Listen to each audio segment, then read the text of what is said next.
A blimp on the radar. It's like it's so funny when the wrong word is the exact opposite. A blimp versus a blimp.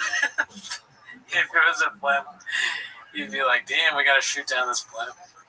It's so easy. What were they thinking? Trying to sneak in a blimp.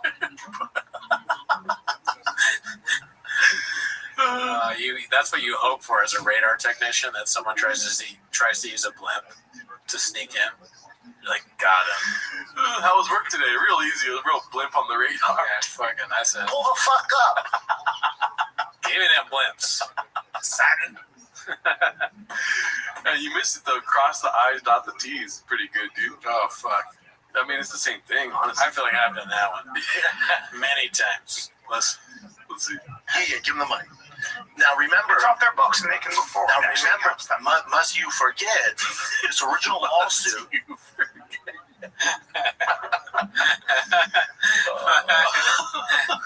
He's putting on a clinic right now. Must you forget? He's the Babe Ruth of saying things wrong. Must you forget now? There's a blimp on the radar. Cross your I's, dot your T's. Ever heard of it? Oh, I'm not Mr. Whole Foods. Yeah, he's Will Chamberlain putting up 100 right now, dude. Oh, yeah. What's up, fam? If you haven't joined the Patreon, this would be a good reason. Jen and me just shot a little over you. Shot a little over you? What does that mean? There's a cum shot. Over you. It's part one of all my whips in the shop right now. I give a pretty detailed overview of the cars I got in the shop. It's part one because I have more cars. Miguelo. Archipelago. 10:30. Miguelo. He's just having fun there. I don't know. A.M. I mean P.M. You're going to Bloomingdale, man. Then I do Bloomington, Minnesota. It's funny because isn't Bloomingdale's is the name of the shop, right? Yeah, isn't that like... Is it Bloomingdale or Bloomingdale's? It's a luxury. It's like Nordstrom. Oh, okay. But it's funny to say because he's trying to say Bloomington, right? Yeah. But he says the name of the shop also wrong, I think. Because I think it's Bloomingdale's. I could be wrong. I ain't got money. Bobby Lee is one of my closest friends. You know that one's a long. I know, it's just fun. It's so random that it works, but like I think everything with them. Yeah. I guess that makes me a big old pussy. Can you give me some jelly roll really quick? Oh, hell yeah, dude.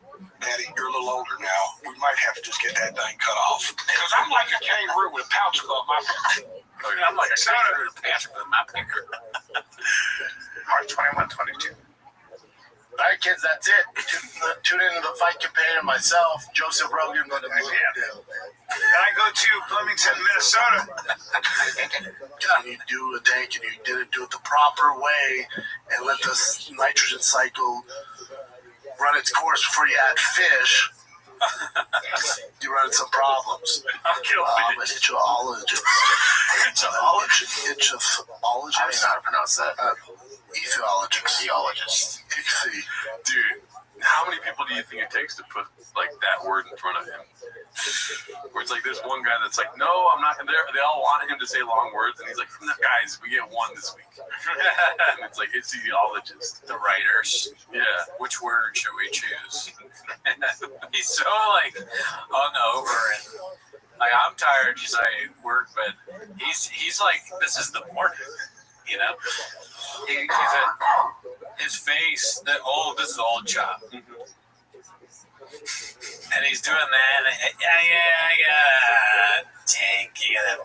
You gotta make sure fish are. I'm an egg-pologist. I'm an apologist. What happened the night before? What were you doing? You knew you had to do 5 shows. I picture There'll Be Blood. You know what I mean? Dan Plainview in the house by himself, shooting down the hallway, drinking alcohol nonstop, waking up, chugging water, dude. I am Brendan Shaw. I'm a podcaster. If I say I'm a podcaster, would you believe me? Okay, this is my son, Austin. I have a pouch in my mouth. I have a pouch inside me, in my mouth. Yeah.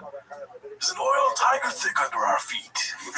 All the physiologists got if you're on the list, do that. You're a fucking praying mantis barking at a tiger walking through the fucking jungle. That's legit creative, dude. Yeah, I don't care what anyone says. yeah. He really wants to fuck Nate up, dude. Saying some shit like that, I would get scared if I was Nate. You're a fucking white deer in the woods of Austin, in the scope of a Brendan Schaub. Yeah. Okay? I never forget that. You're a kiwi in the aisle of the grocery store with Gerardo walking towards you. That's facts. Yeah. Don't make me stop and twist your fucking neck off.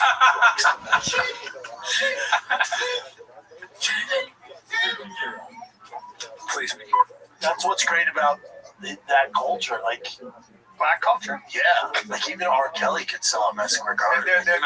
Messy Square Garden. Well, because they've been burnt by the system so many times. With even though the video of Diddy being up, Yes. homegirl came out. Yeah. They still go, yeah, that's terrible, but he's still alright, and also he still made great music. And he got railroaded. Do you guys like your freedom? You like have an opinion, your freedom?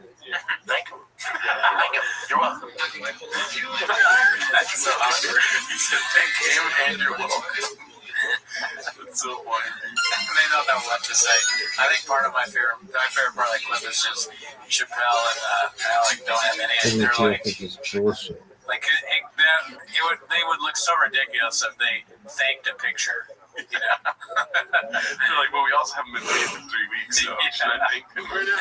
They're not allowed to talk about race at all, and he's like, thank those white soldiers. The whole thing.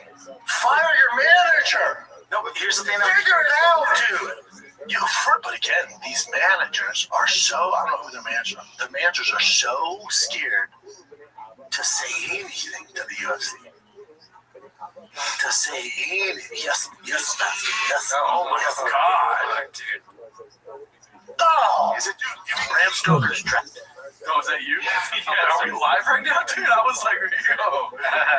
Subscriber.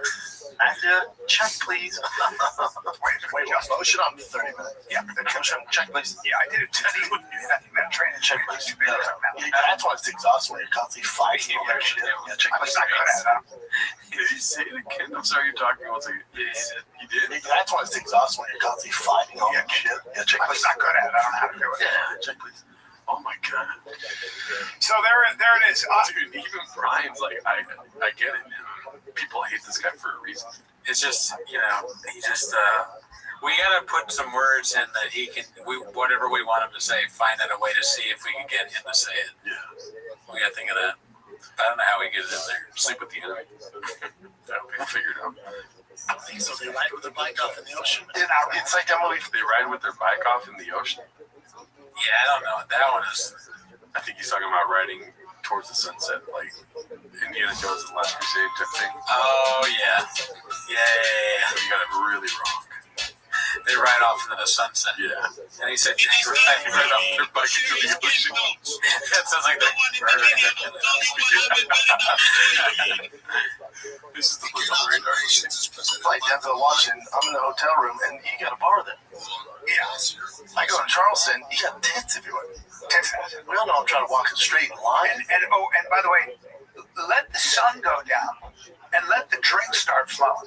Because if you don't think there's a drink and a drug in Charleston, I'm a werewolf. I'm a Charlton werewolf. Oh, he's reading the comics. I've been confirmed that the wrestler Stuart Smith, aka Skyco Stu, is awake and stable. Brought to However, Roger Jackson knocked the person out. Ring name Skyo Stu. I followed up with a lot of heavy punches in Skyo Stu. Psycho? That's how you spell psycho. no, that's just I like how he gets arrogant too. It's like, that's nice. I was like, I would have thought it was sicko. yeah. But dude. You know what? Some of the ways he was saying that, the names, they kind of started to sound like cool rapper names. Cool rappers just they give Brennan Schaub a bunch of words and they're like, you'd say how you'd say this, and then you got a new rapper, Skyo Steve, or whatever. Yeah, Skyo Steve is the new double XL freestyle rapper. Cisco Stu. He's got a hot freestyle right now, dude. funny, weird way of doing it. Okay, Psycho Stew. Change your name. Which one? John F. They show Sean Penn now? Oh, buddy. He's losing this fight 10 to 8. but Sean Penn- The fight of goals is 10 to 8. Yeah, he's old. He's old. I don't think. I mean, how old is he though? That's what an old guy looks Well, like. I'm sorry, is he Native American? Is he Geronimo? That's the closest we'll get. Yeah, Geronimo's too close. It's almost not funny, but it's still funny. I might put them on the soundboard just because it sounds like my name, dude. Go to how old he is. Good for him. Because unless your face is always in the wind, don't look like I that. think he looks cool. That's pretty good, actually. Unless your face is always in the wind, don't look like that. It's kind of funny, but I don't know if it works for Sean Penn. Also, it might just because it's 1 in the morning right now. Yeah, Finding anything funny. He might live on a farm or something. He's always getting in. Everyone's hot. Everyone's fair. It's all about I'm not the eye of the beauty beholder. Get the name. I haven't been that. I have the beauty beholder, dude. That makes me want to ride off my bike into Into the ocean. And hungry. I've just not been eating much, and I love when I see somebody in LA and they go, "Man, you lost 10 pounds, huh? You look skinny as shit." I'm like, Never did. I guess I do. Yeah. Weathering away, pal. Yeah. Weathering away. Weather. I stopped drinking. A kid can't take it sometimes. Like withering, dude. Call it! Take a little break from just chatting about this crazy world with our boy Kurt Megsner. All right? Megsner. We haven't got any of those clips yet, dude. What the hell? Yeah, I don't know. I don't remember him saying Kurt Megsner. Is it Metzger? Metzger. Metzger. Metzger. Metzger. Metzger. Kurt Metzger. Listen, if you're You know what I think? I'm going to say this. When I read about this, like, I'm a flawed human being. You're a flawed human being. But you know what we are not? We're actually good people. There are certain Dude, what have you done that's good? Yeah. It's not even that I'm there. There's obviously plenty of people saying they've done bad things, right? But what is it exactly that you've done that's good? Do they do charity or anything? They were maybe Maybe if they had money, they would do charity. they don't have enough money. No, not a chance. Have you ever heard someone go, "Oh yeah, Brian Callen really helped me out"? No. I've heard friends of Shaw be like, "Oh, I want a truck." Not a chance. That's random. Friends of Shaw. He got me a truck. I mean, I want a truck. I don't know. I promise I don't know. Is this you with him in 6th grade? Wow. No, that's an apple.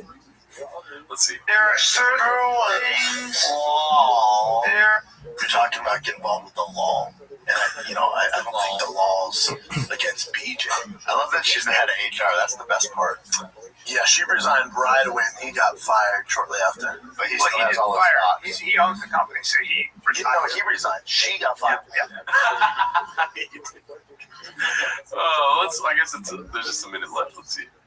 So I said, So I said, Well, I'm tanning, what was it? Tanning Tatum? Channing Tatum. Yep. oh, my bad. Yeah, I'm Channing Tatum. you're a lot bigger. Yeah, of course. And better at anything besides acting. And his looks are better than mine. And he's more shredded. Whatever. I guess he did black belt as far as knowledge rolling with you guys, but as far as competition goes, Man, his brain is just like, you could do this, dog. And then he tries and he's like, brain, I can't do this. Yeah, something is working faster than something else. Yeah. Maybe part of the brain. There's one part of his brain that's going really fast and one that's slow. That's kind of trying to catch up, and then that's how you get knowledge. Which is funny because it kind of sounds like New England. Yeah.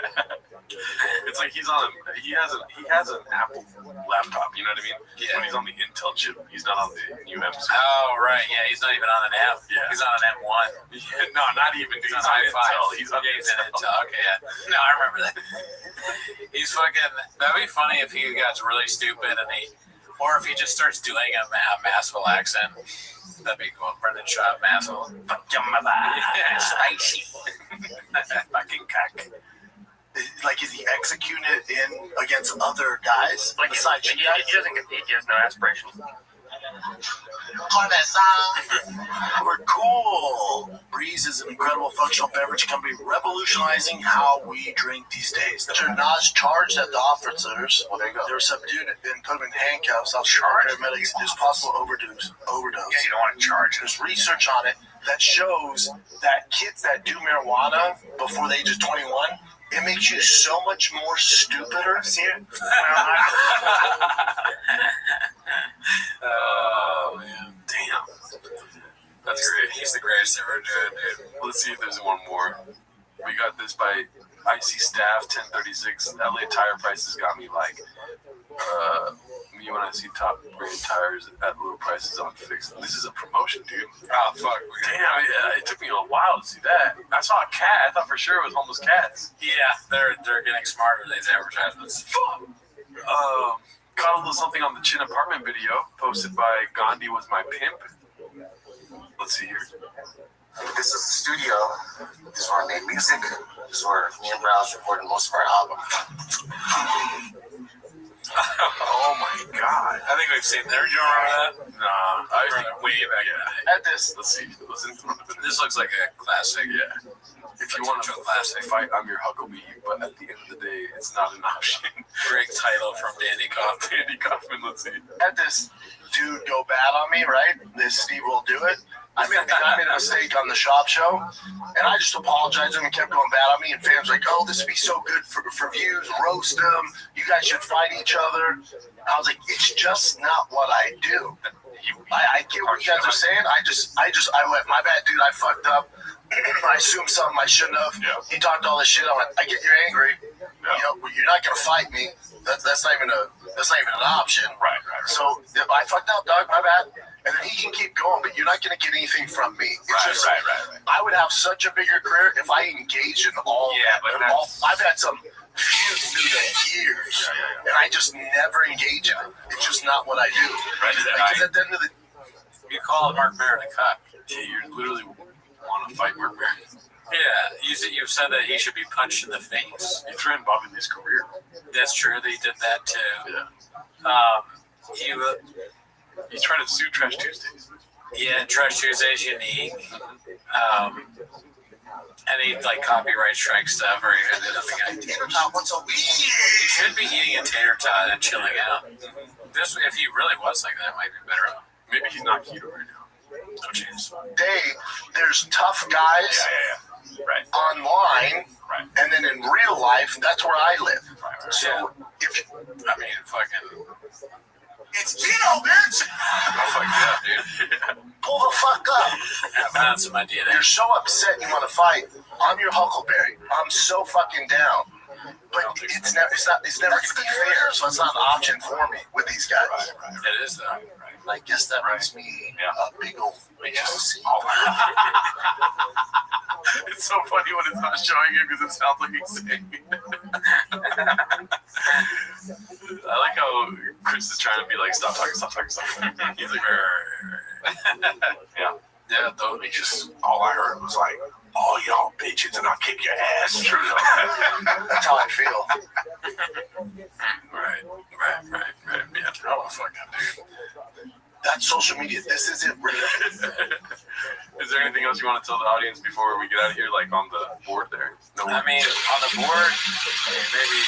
Driving my son to baseball practice. I'm always driving my son to baseball practice because I got violence in my bag. So I mean, look, you guys can play around all you want. I'm not gonna play you. It's just not realistic that any of you would. I would kill you easily. So it's like I'm not gonna fight you. If you want to, just pull up. Pull the fuck up. Let us know what you think of the new setup here, the chairs. We're thinking about getting some more rain cans in here. For sure, we're missing out. So that's so funny. And then Magic Mind, hit us up. We're trying to do a Magic Mind advertisement. Yeah, dude. Also, Black Buffalo Nicotine. We're trying to get one of those neon signs in here, something like that. Kimbo Slice, a little behind me right here, something like this, you know? If you're watching Pico de Gallo, hit us up. I'm trying to get some more Pico de Gallo. Yeah, he needs a Pico de Gallo connect, dude. But yeah, anything else? Check us out next week. Oh. What if it's athleticism? No, that's cool.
necessarily, they're not necessarily going ahead and disputing what it is that she's saying. But what they're asking us the process, the right, there's a difference between that.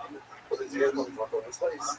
So at the time you learn, how many I know about the Bravo, the common distribution that pass down the president, the common king, Shalosh part salt, connect and not connect Israel. Unless of course the Rebbe is at least 3 part solids away. Like 3 part solids, that is the size of the Jewish encampment in the deserts.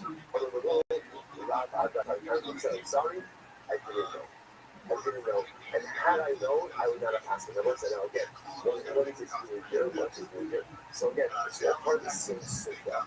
And before passing halacha, you need permission from your Rebbe. And if there's someone clear to be in your proximity, do not pass me halacha. One more story.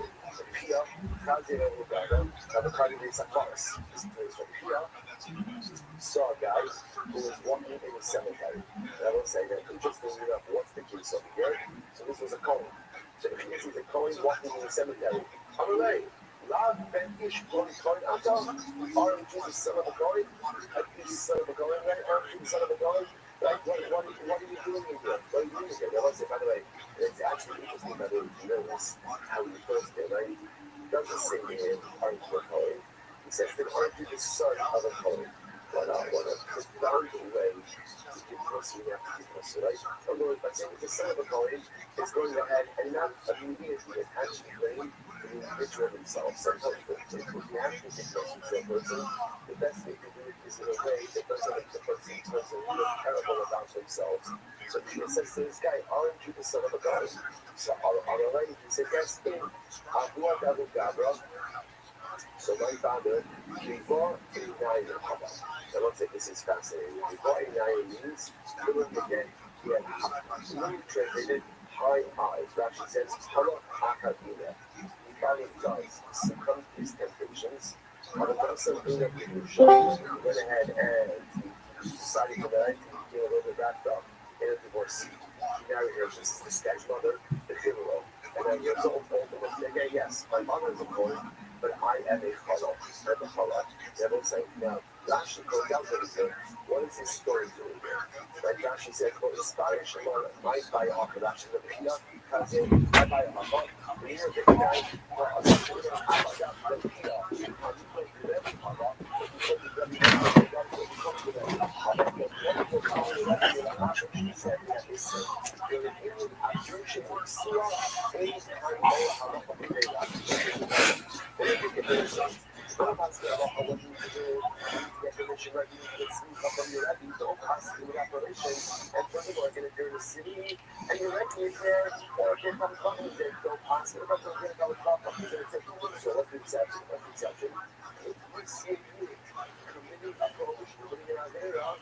Then again, step in if you can and try to prevent it.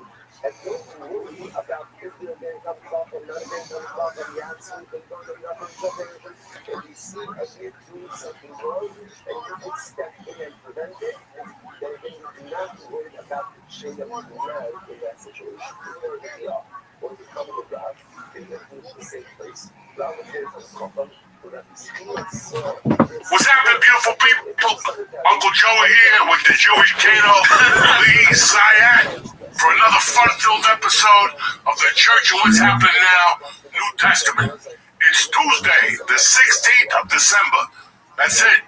We got one more Monday left before we've been counting down.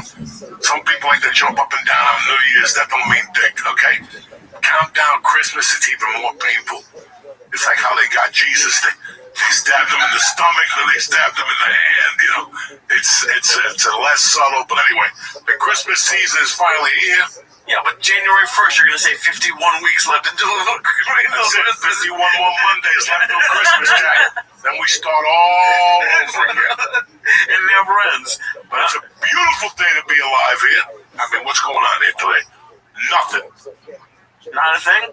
Not a thing. I've been busy. I know you've been busy. You've been flying, getting stuck on planes, sitting in coach in the middle. Do we have a timer? I think it took like 46 seconds into this podcast and it got brought. Dude, The problem I have with you is you yell at me now before you even call me. Because as soon as anything happens, I'm like, all right, Joey's gonna say that, and you say, I gotta be honest, I could fuck AI. I could write a script as Joey Diaz. And first of all, it was not in the middle. But yeah, I took a 1 o'clock flight, and that's. Hold on. We got to sponsor up tight real quick. This is going to be a deep conversation. So we're going to be right back. We'll be back in 2 minutes. Happy holidays. Uncle Joey here. Listen, fellas. It's time to level up your big dick game. Blue Chew just dropped Blue Chew Gold. Listen. Blue Chew Gold is a 4-in-1 tablet with a mix of key ingredients. Increase blood flow, arousal. Blue Chew Gold dissolves under your tongue. It works in as little as 15 minutes. You don't have to wait there like a fucking movie. Listen, this stuff is tremendous. In 15 minutes, all you gotta do is think of what that monkey looks like, and that fucking soldier will be pop up. There'll be an attention. That helmet will be nice and pink, just how they like it. You know what I'm saying? Medium rare. Yeah! Get your confidence back in a single tablet. Make life easier by getting harder. Discover your options at BlueChew.com. It's December. You understand me? New Year's is coming. Christmas is coming. Everybody wants a Christmas present. You're going to give them the best Christmas present they ever got. Dig for 12 days straight with Blue Chew Gold. Listen, we got a special deal for church family. Get 10% off your first month of Blue Chew Gold with code Joey. Listen, for years we've been giving you a little Blue Chew every month on the house. Listen, we got a new formula and you got to jump on it, all right? Again, that's promo code Joey. BlueChew.com for more details, important safety information. And I want to thank Blue Chew for sponsoring this podcast. And I also want to thank you for putting together Blue Chew Gold. There's a lot of men that are going to take this and they'll love the way you sling that fucking hammer. You're not even going to believe it's you. You're going to keep pumping, nuts coming out. What the fuck? Blue Chew Gold. Merry Christmas. We're back,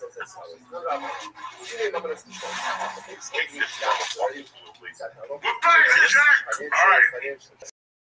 So what happened? What happened? I took a 1 o'clock flight. It was the best. It was honestly the best delay I've ever had because they did it before I got to the airport. I took a 1 p.m. flight, which I know that you are a big fan of the 6 a.m. flights, and you're right. They barely ever get delayed or canceled. You are correct. But you would have been home at 1 o'clock. I would have been home at 3 o'clock. I looked at it. But dude, I don't want to wake up at 5 in the morning after I get back at 1 in the morning. You're already tired. That's why Saturday, instead of jumping up and down, you take that nap. I did. That's all I did all week. I took naps. I went to the beach. I got splashed by the ocean. I looked like a fucking asshole. That's a normal any day now. You know what I'm saying? But dude, I took a 1 o'clock flight that at like 11 in the morning. They're like, hey, this is it has barely even left. Yes, sir. Let me guess. I'm telling you, this is a 63-year-old man. You ain't got time to waste in this life. Look, I'm telling you this. I feel it. I wasted 30 fucking years. I would have had those 30 years, forget about it. But then again, who the fuck knows? What happened? Adam wouldn't have bit the apple. A lot of shit, right? Right? I mean, who the fuck knows, right? Listen, man, nothing. There's a system. And that system always works. And you never deviate. You stick to that system because it's a proven fucking mule. It's a mule. There's not many locks in life. But in today's airline system, I know that 6 a.m. is going to be a motherfucker to cancel it. Or at least I'm going to be in the air in the winter by 7 a.m. I'm sure that flight at 6 got delayed. I know for a fact, because when you wake up with snow, everybody panics. It might have, but and like I said, you're right. I just didn't feel like doing it, and I did get lucky though, because when we landed at JFK, there were people who were waiting for over 2 hours for their bags. A lot of people got fucked. I just got lucky that I didn't get fucked. There's a time of the year, man, when I had all these plans and all this shit. I was going to take George to Austin for his birthday. By the way, happy birthday to my brother George Collins. George, he's 60-something years old, but it's just, I'm not in the mood for an airport again. move for that fucking Austin airport. Like next time I go to Austin, I'm taking a fucking helicopter. I'm doing something different because I can't. That was brutal. That's brutal, man. That's No, I don't blame you. It doesn't work for me though, and I'm very. Some people will never. Well, some people hide it. They go, that just doesn't work for me. My knee cannot handle all that walking. My lung can't handle landing and then walking, and then and then you gotta walk to the Uber another mile. Yeah. It's rough, guys. It's fucking rough, okay? That's not part of my fucking itinerary. Just walking 82 miles. I could have just walked here. I could have just gotten the fucking here on the right. What were they talking about? What's the road that goes through Union? I didn't know this. There's a dangerous road that goes through 1, 2, whatever. The 22. The 22 takes you all the way to fucking past Nashville. I didn't know that. I didn't. Well, anyway, it doesn't fucking matter. My point is, that pre-show joint kicked in. It's just. Oh, I totally get it. And I understand you're playing barefoot in the park. You get married, you're on the beach. No, I fucking taking pictures for the no one took pictures. Although I did see there were 2 couples doing that on the beach. No, I planned this a while ago because I wanted to maintain, so I'm not in the middle and the back in Delta. I needed one more flight for the year, so it worked out. But it was I trust me, dude. I've been doing this conservative like a third of the time we've done it. I'm sure in 20 years I'll be like fuck flights and all that. But yeah, it was. I will say it was great to go back to California. I did miss California, especially San Diego. And I go up north though. I did. Oh, you did. I didn't, dude. And this is. I knew you would hate this, but you might respect it. So I did 2 spots Thursday night. I did a guest set with Sam Talent, who was great. Hysterical loves you. He started in Denver too.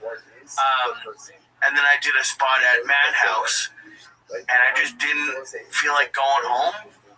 And I was hoping that our buddy Eric was going to be at the store, so I just looked at Anisha, and I was like, "You want to go to Yum Yum Donuts in LA?"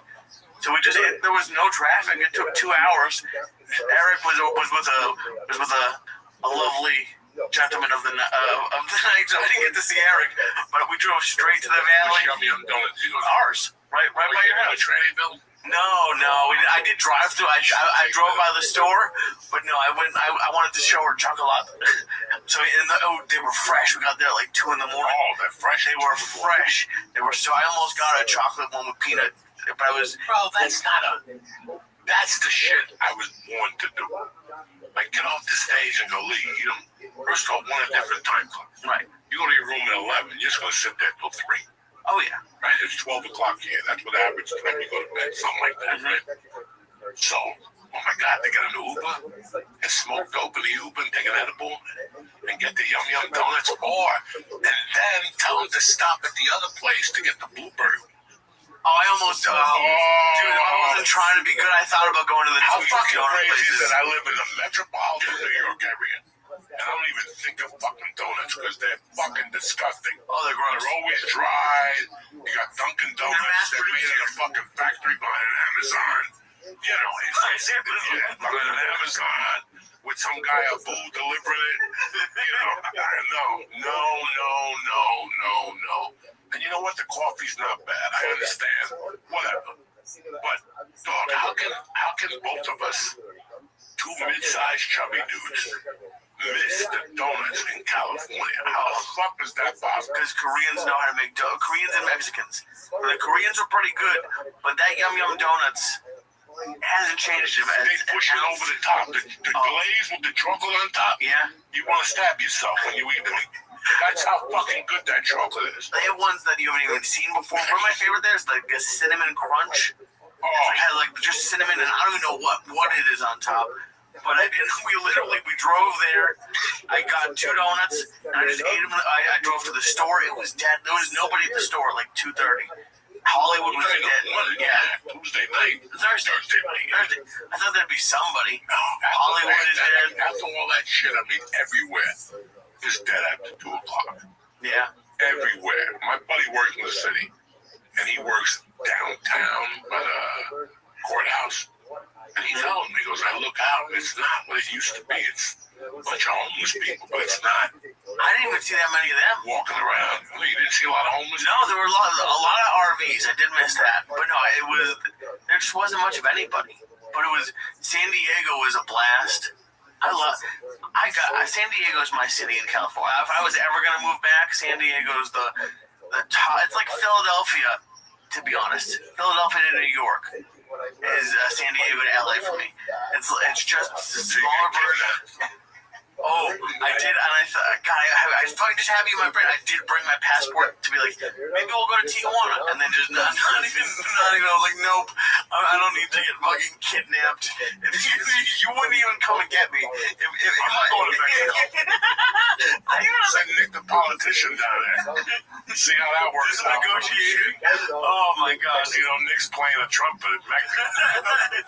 What would you do if I used my one phone call and I had the cartel kidnap me and I called you? We talk to Lee. Maybe I could talk some sense into them. Lee, you got yourself in a bad predicament. I told you not to get those Airbnbs, but you decided to go. You know what I'm saying? Oh my God. It's a scary fucking world out there. I mean, this morning we all got up, and on fucking Monday morning, I get up, I eat my coffee, I feed the cat. I didn't even notice, because I won't go on the fucking computer. But as I was going upstairs about 8, I go, let me see what the fuck is on Instagram. And almost the first thing I see is he's dead. Okay. He said, rest in peace. I am alone. So I didn't know what was going on. I go, fuck, Meathead's dead. And the next thing you know, my wife goes, did you see about Rob Ryan? I go, yeah, he died. It's a shame. He goes, the son killed him and his wife. And I go, what the fuck are you talking about? And that's when she started talking. I'm like, that's wild. I went to the gym to do like a leg warm-up, like a stretch, before I worked out with the dude. And CNN was on. And fuck, they always have sports. And that's bad enough. Like those sports shows in the morning, they're for, like, for 2 days. New Jersey 12 and New Jersey and Eyewitness News told you about this storm that was coming. All day on Friday and Saturday, they talk to you about a fucking storm. It's on the way. It's a Hudson Waters. And you're sitting there going, what the fuck am I watching here? Every 15 minutes they go, snow is coming. Snow is coming. And then you get my wife, who's also a fucking retard. And she's like, no, the snow starts at 10. Okay. Everybody's a fucking psychic now. That's the best. When they tell you snow's going to start about late 8 o'clock, and you're sitting, when you hear that, on principle, you're sitting by the window. You're just so pissed off. You're like, this motherfucker.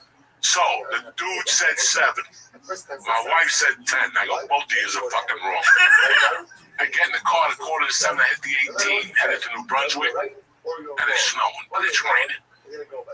It's like Puerto Rican snow. It's snowing, but it's raining. And then I'm trying to park the car and there's no snow. When I get to the heart of New Brunswick, there's no snow. I'm driving around looking for a car. I go, fuck this. I get back on the 18, it's like a fucking blizzard. At what time? Like 3 miles, all of a sudden, that was it. That was it. When I got close to my home, that was it. And then I think I looked out the window about 11, maybe 11:30, and there was nothing. And dog, I got up to pee at 4 in the morning, and all hell had broken loose out there. Oh yeah. Okay, and then I got back up like 6:30, and I went right out there and shoveled. You shoveled? Me, Mercy, and Terry. Fuck yeah. I had the shovel. Mercy and Terry had the electric fucking snowblower, and Mercy had the fucking stairs with the sweeper and shit. We just want to get it over with, man. People die. Like, if you're not in shape and you go out there, you So why are you doing it? Because what am I gonna do? You have enough money to have a Mexican guy. What am I gonna do? Sit there and watch my wife do it? Have pay someone to have come over. You have a driveway that's 8 feet long. Just have it takes them 3 seconds with a truck. The problem with America is everybody depends. No, the problem is that everybody depends on the Mexican. And look what happened. Now they're taking them. They need jobs. Now we're gonna get back to work, and then I'm gonna be lazy. from sitting in my house all these years. Now they take all the Mexicans that want to shovel snow. I'm back out there when I'm 72, when I'm getting no Social Security. Why fucking, it doesn't matter what you have and what you don't have. Jesus Christ, 10 minutes. And it's a family thing. I did it as a family thing. My wife was going to go out there and I go, Terry, you can't go out there by yourself. So I went out and started the cars, cleaned off the cars. She got the fucking electrical thing going. And then wherever she wasn't hitting, I was hitting with the fucking shovel. I cleaned off the stairs. Then Mercy came and brushed it off. It was 30 minutes of our time. I didn't have a heart attack. All right. And it's a family thing. We took a picture at the end. Like 3 fucking times. I didn't post it up on Instagram. It's a family fucking thing, and it was beautiful. And that that's a nice story. Now I feel like the asshole. No, because you're trying to build something. What's a family for? For me to fuck talk. Look at these people. Look at the people we knew. I mean, I'm not going to think about these people right now. But in time, I want you to think about this for me to move. Look at the people we knew 6 years ago, and now they're completely different people. Yeah, they've forgotten who they are. They've forgotten who they are. So all of a sudden, I'm going to hire 3 Mexicans and I'm going to wait for them, put them to my house while it's snowing out or whatever the fuck it is. You know, I don't fucking know. Well, I see what you're saying.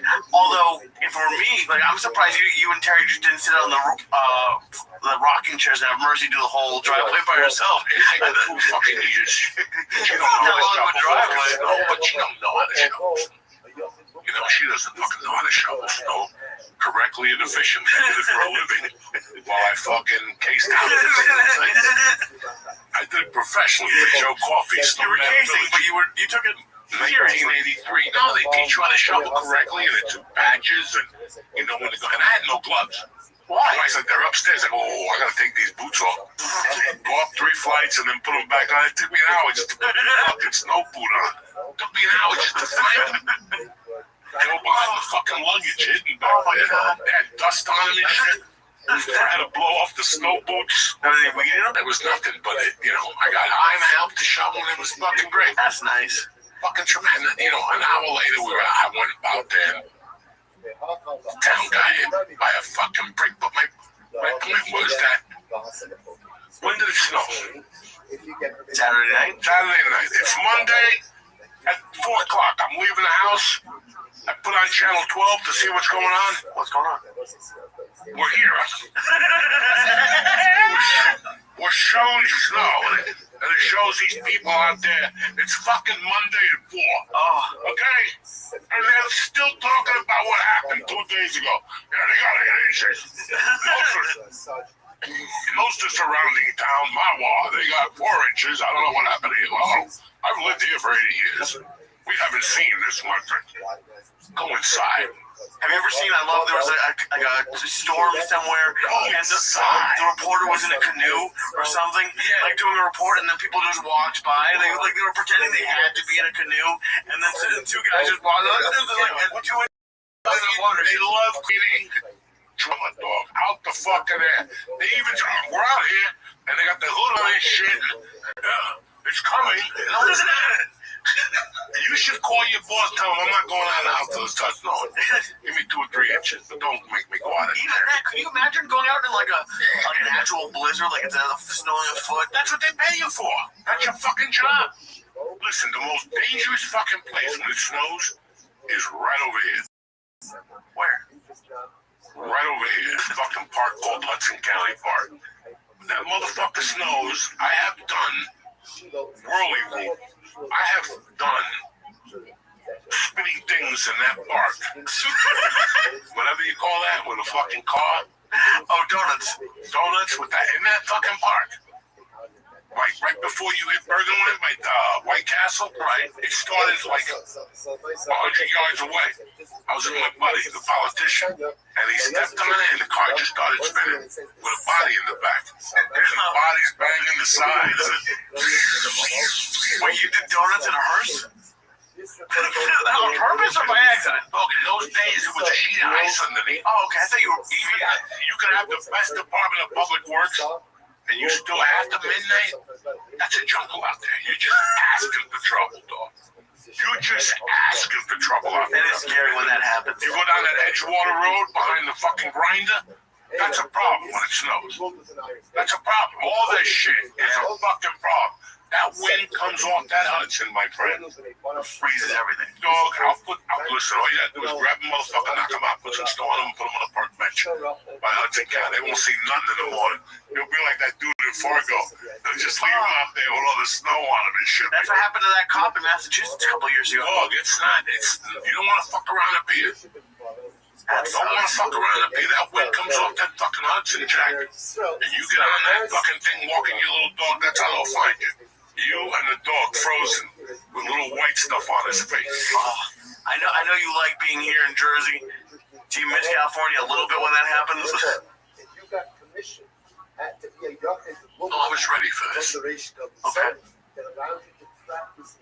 I was in Boulder.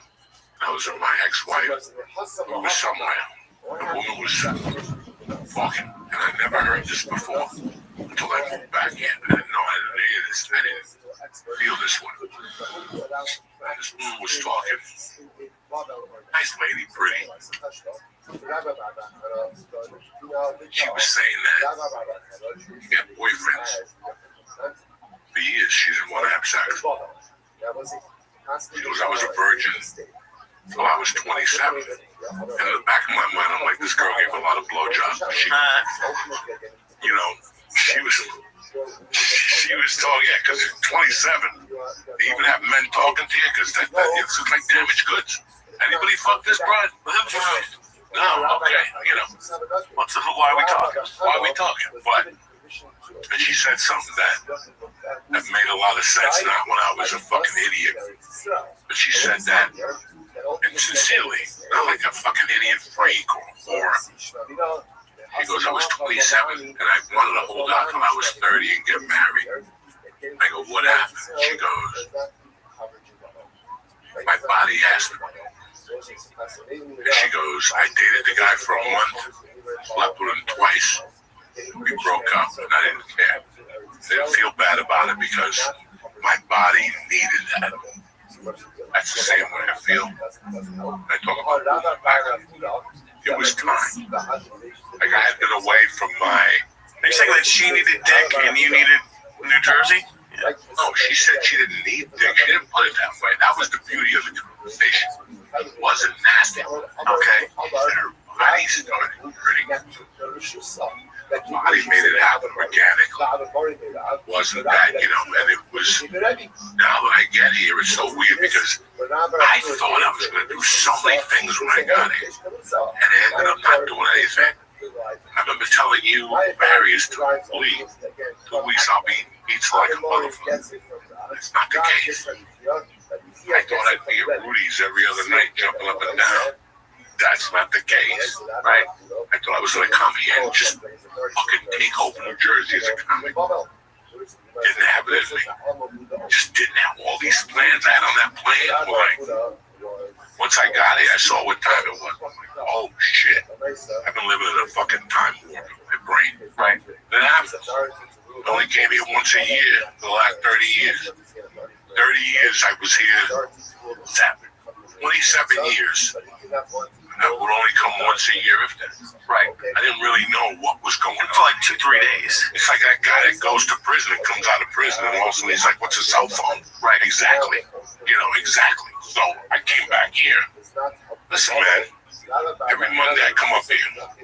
Now, again, every Monday I can have my doubts. I have my doubts about a lot of things. I don't know if I want to do it. I'm sure the first 4 times I had to come up here on a Monday, I had doubts. Why am I going up there? Fuck that shit. I can do it from here. My body needs the sunlight. Can't do it twice a week. Cannot do it twice a week because then, but if I do it once a week, I enjoy the drive, I enjoy the traffic, I enjoy the radio, I enjoy the scenery, even though I'm looking at Pat LaFrida, meat, and all this shit on Tunley Avenue. And my body needs that. My mind needs that. It's a way of healing or whatever the fuck. I don't even know if I should be saying those words. No, I know what you're saying because I feel I'm a lot happier in New York than I was in LA. I feel like the city fits me better, personally. But I will say, being back, when I was there, and this is the first time I was back for a couple days, like 3 or 4 years ago. But this is really the first time I was back. I did miss it. I saw a couple people. I saw just being back at the Comedy Store in La Jolla was great.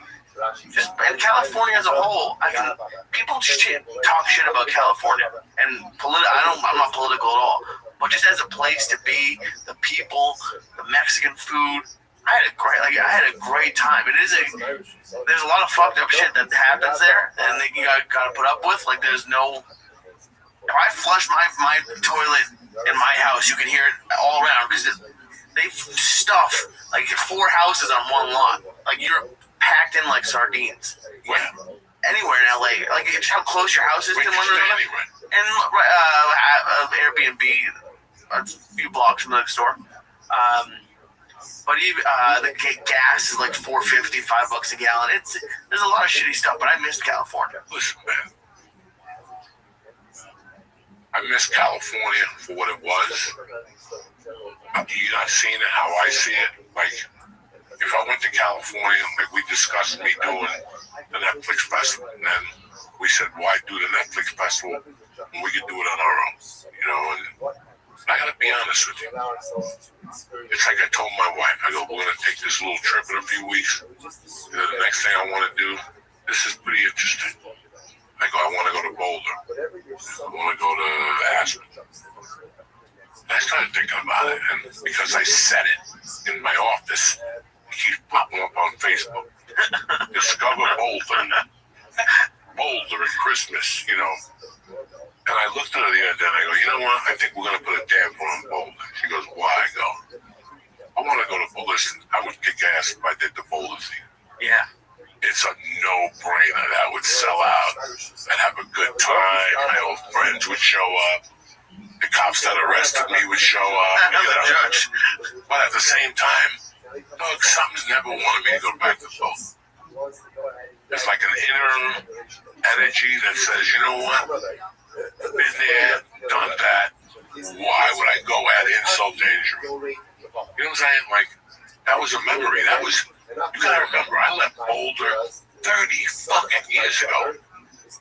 George, that's crazy. How long were you there? From 83 to 95. Damn. Yeah.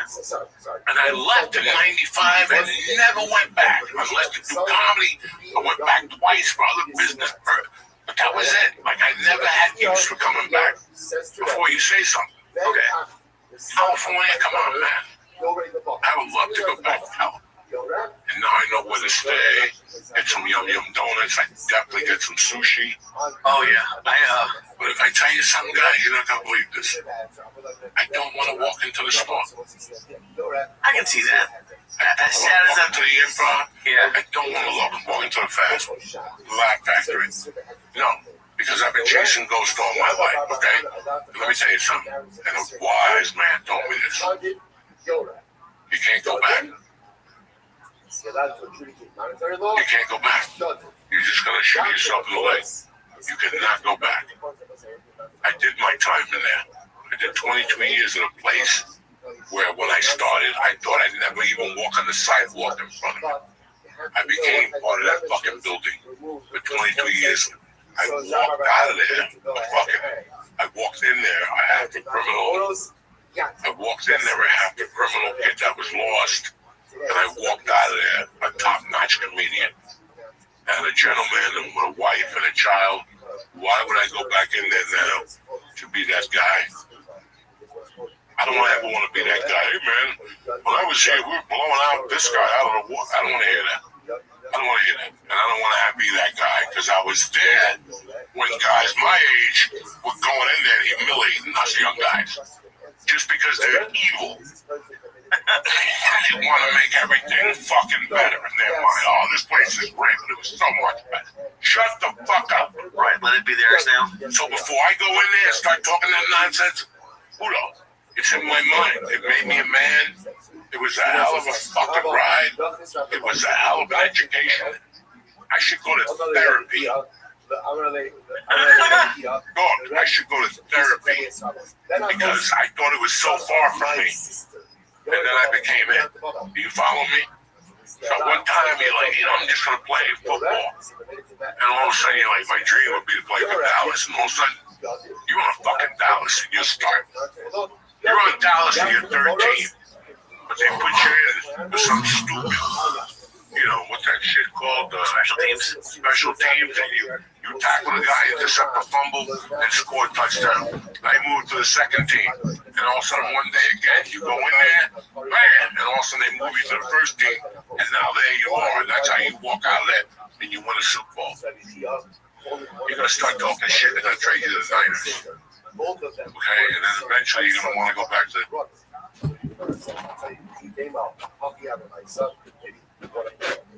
maybe one of them was the son of his brother, the son of his sister. So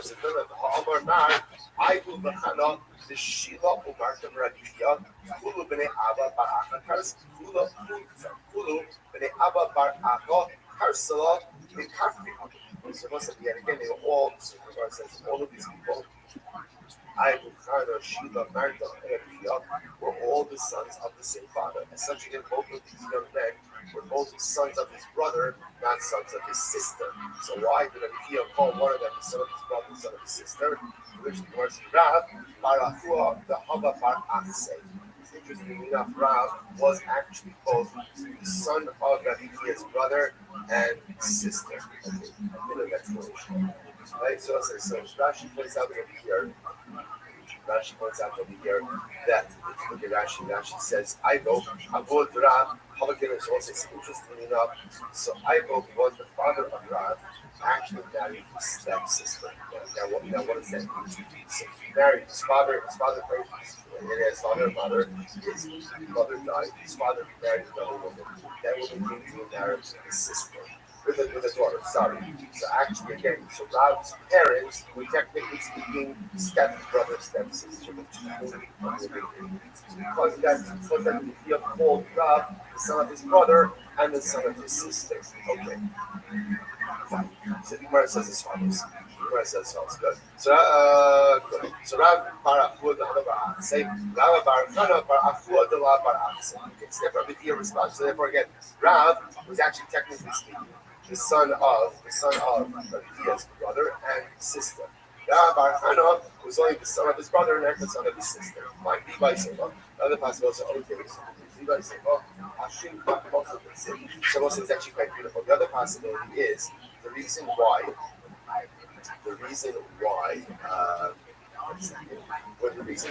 that Yahweh called him Rav, the son of his sister, wasn't anything to do with the proverbial. In fact, Rav was the son of his brother. So why did Yahweh call Rav the son of his sister? Dallas. And your career ended it right there. Wow, like a fucking man. Walking out with your chest up. You wanted to play fucking stupid games. So we'll see what happens. And I'm not telling you to do it, but to play devil's advocate in football, Phillip Rivers came back this week. 5 years later, he's not going to be spread. Yeah, he's not going to be MVP, but I understand. But what's going to happen next week? They're going to pick him up and launch him with his fucking head. And he's 44 years old. He's going to walk over like fucking, I'm just saying. You can't get back. Well, you're also not trying to move back to in my head when you were saying that, I was like, yeah, I understand you don't want to be the douchebag making all the guys feel bad and bumping them in the OR.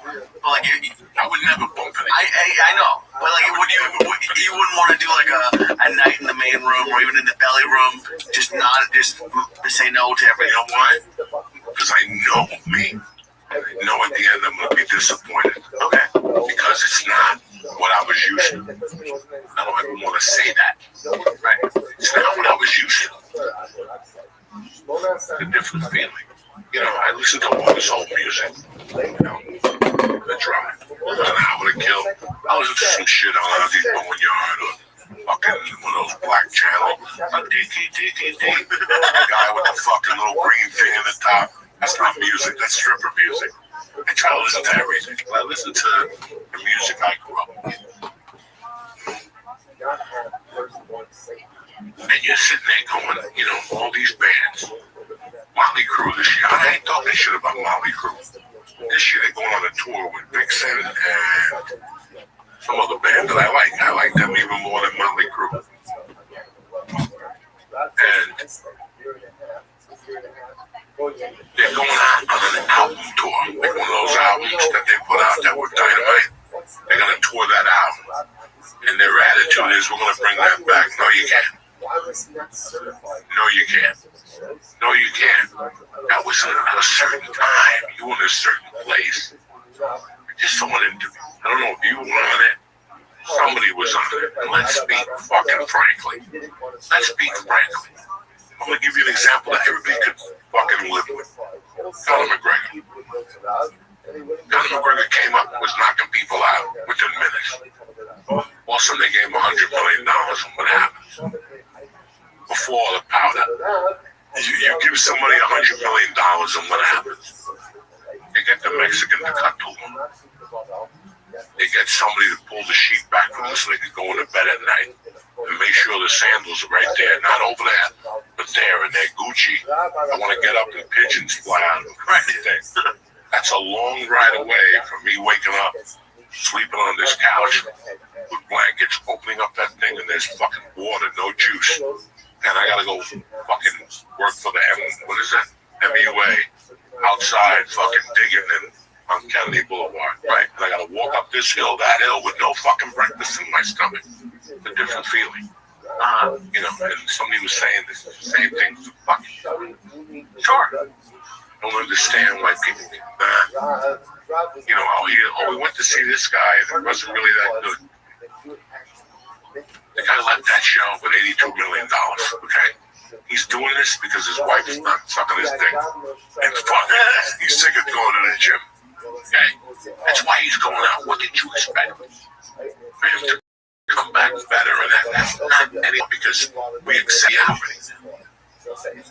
You know, Netflix puts out these specials once a year. We've discussed this 1,000 times. You cannot develop as a comic in a year and a half. It takes 2 years just to put it together, really. You're going to see that if you shoot it, as soon as you get in your car that night, you're going to go, bah!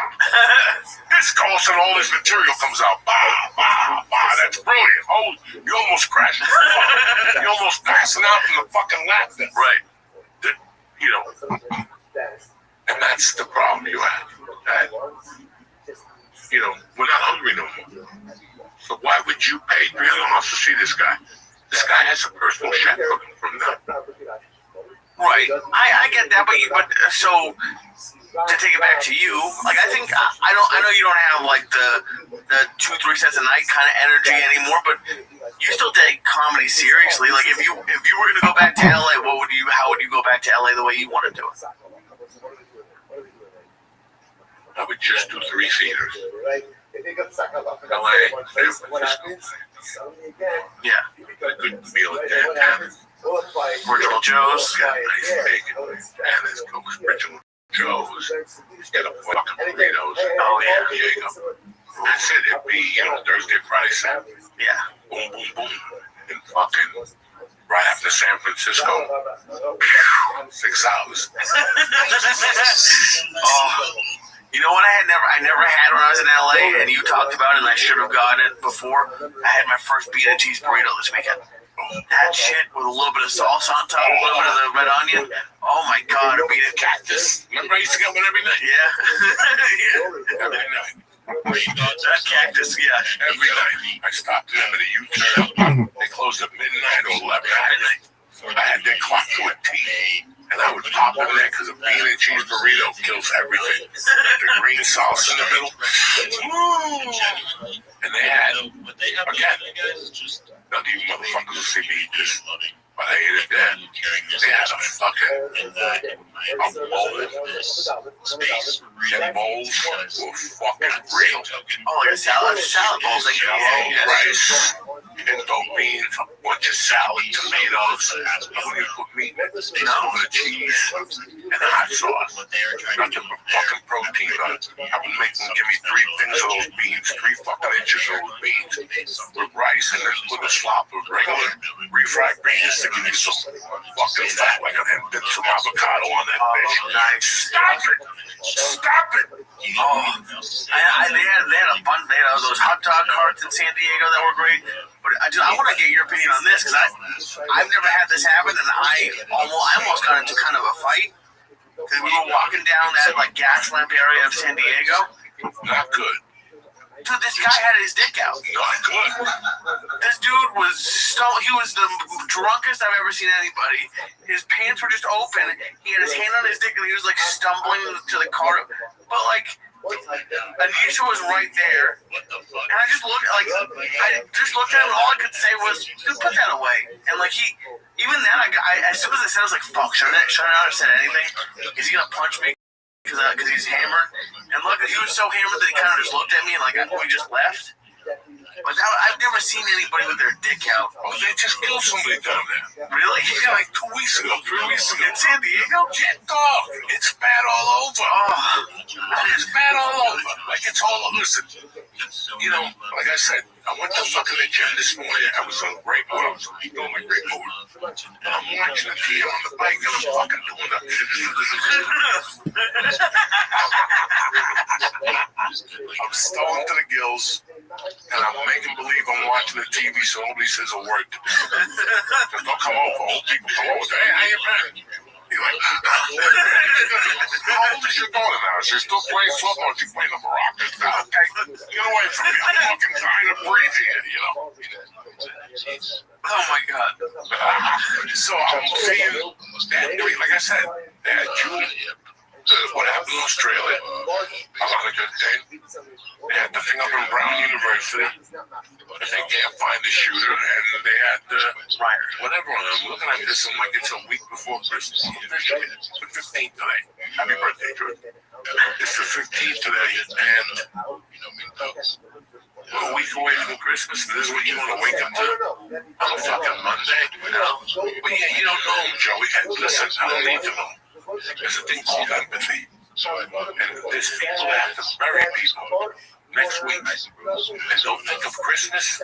It's like a fucking, it's like voodoo for them. You have somebody pass away around that, or you have somebody pass away at Trump. You have somebody pass away, and when they pass away on the holidays, you want to wake up on the 1st. Right. You want to go to bed on the 15th and wake up on the 1st. Trust me.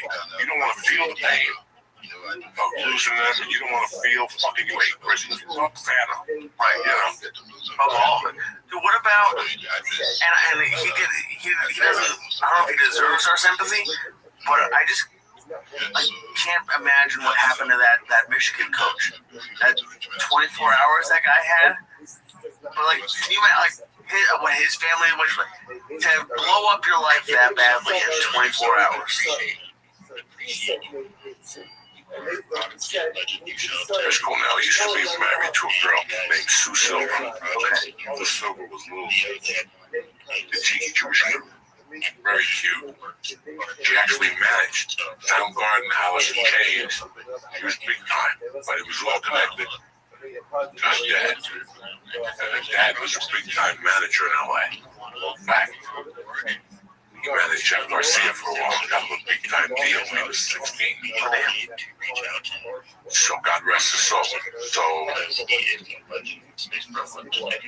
he was also working with Marilyn Martinez. Okay. So Marilyn introduced him to me one night. He started coming down to the store every night. Now I'm telling you the story because it leads to your story. And a Spanish comedian come in. I had a beef with no reason to bring up his name. Came in with another guy, a producer guy, and they had a convertible, and the convertible was down at night, you know, and they were listening to some type of music. Mr. Silver looked over at me and was literally acting like Negroes. And that's exactly what happened. Actually, I broke it in domestic violence with a chick. So we got fired for having a relationship with this college girl. And then broke into her place with like a knife or something. Or a same chick? Yeah. And he was going to kill himself and then her or something. It was the same girl. Oh, that guy's got to go home. His luggage in front of the house. He's in jail. Really? Listen, the guy's getting $6 million a year or something. It was like $40 million or something. Had a contract. Just cut him. They got to give him something. Oh no, he fucked up. He got fired for cause. If he didn't fuck that girl. Yeah, he's got some money put away. After she picks him out the wife, they have the baby there underneath the love. Okay. Meanwhile, when you're pregnant, he's fucking the assistant and trying to break into a house. Yeah. College kid. Is she really pregnant? Oh my god. He doubled her salary. That was what I saw. God, that guy kept fucking kissing that. Oh my god.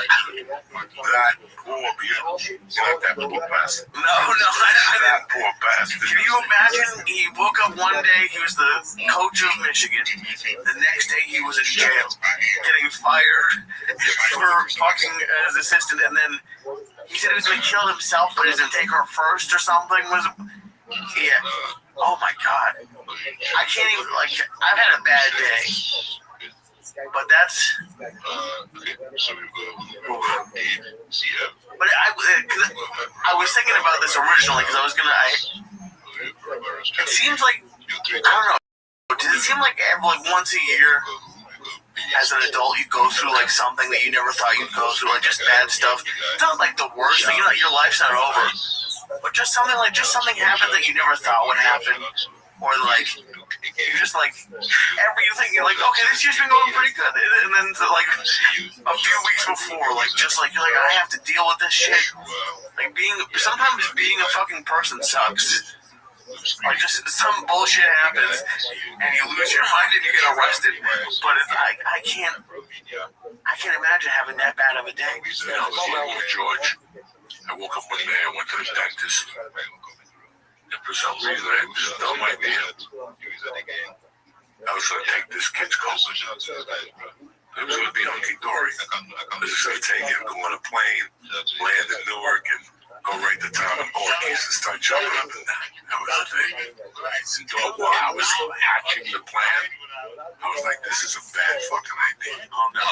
But it was too late. I was already in, you already spent the money in your head. You're 24 I was. You don't really know, and you take the mistake. I did my time, I came out, I became a better person. It didn't happen overnight. Right. It took me 10 years.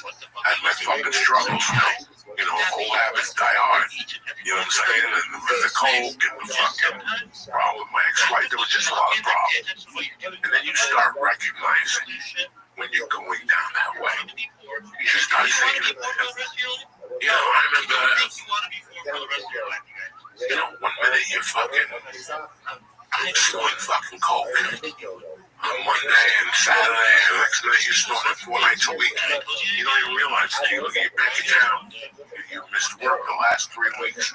You don't even know, guys. We fall into something. And what that is could be anything.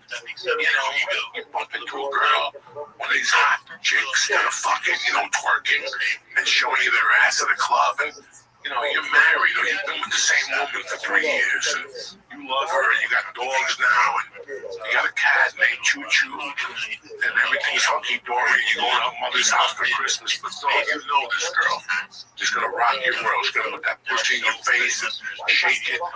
Pubic hairs are going to go into your nose. You know what I'm saying? And then we don't catch ourselves. And then you're leaving there, the bitch guy, you want to fucking track her. Because if they open tracking them right on the phone.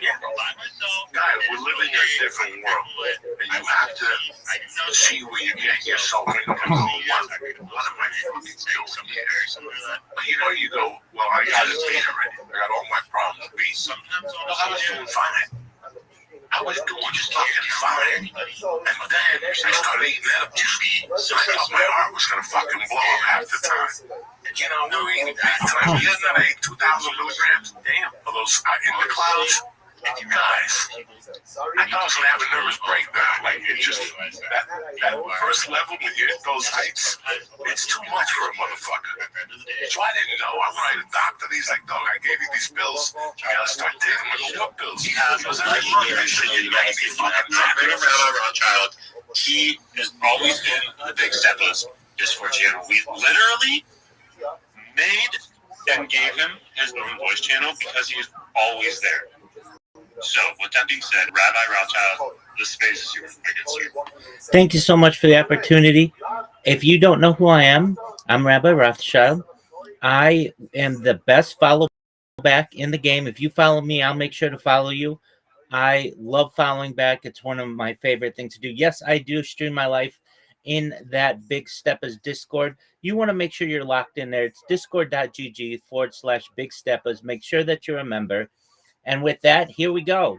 I'm Rabbi Rothschild. I stream my life 24 hours a day, 7 days a week, 365 days a year for world peace. I've been doing so for more than 4 years. My streams go back to the pandemic. We've seen the death of a queen, the birth of AI, the coronation of a king, and everything in between. This is a real-life Truman Show, a real-life Big Brother. This is a timeline and a time capsule of human achievement. In the 1990s, Bill Gates coined the phrase, content is king, and I'm making it true today. I'm king of the internet. This is the biggest event in global history, and here's why. In 2018, The Economist magazine stated that data had overtaken petroleum as Earth's #1 resource, and I have more data archived on the internet than any person ever, which is making me very influential. I'm going viral, and when I do, I want to make you, your friends, your family, all financially independent.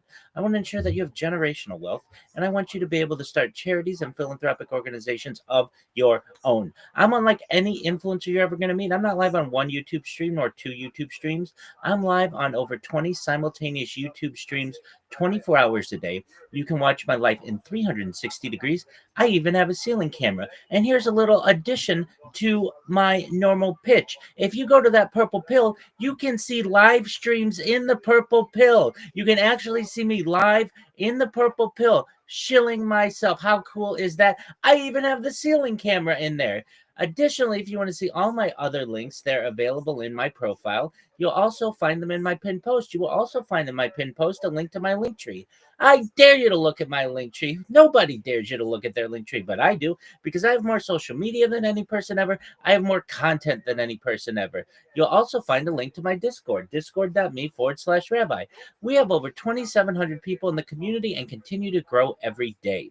In addition to making you all wealthy and wanting to promote world peace, I want to help end world hunger through the use of technology such as agricultural drones, floating greenhouses, saltwater greenhouses, hydroponics, vertical farming, cloud seeding. I want to help end world thirst. I'm sponsored by a cryptocurrency that's worth about $100 million, and one of the things that we do is we build wells and water towers in developing nations for the benefit of the less fortunate. Additionally, I'm an advocate for the LifeStar program, and most importantly, desalination technology, where we pump Earth's seawater onto land to make it drinkable. If you are a reply guy, if you're a Web3 marketer, if you are a shiller or a raider, connect with me. Send me a DM. I would love to help you. Send me a follow. I will follow you back. I want to be your free mentor, coach, and friend.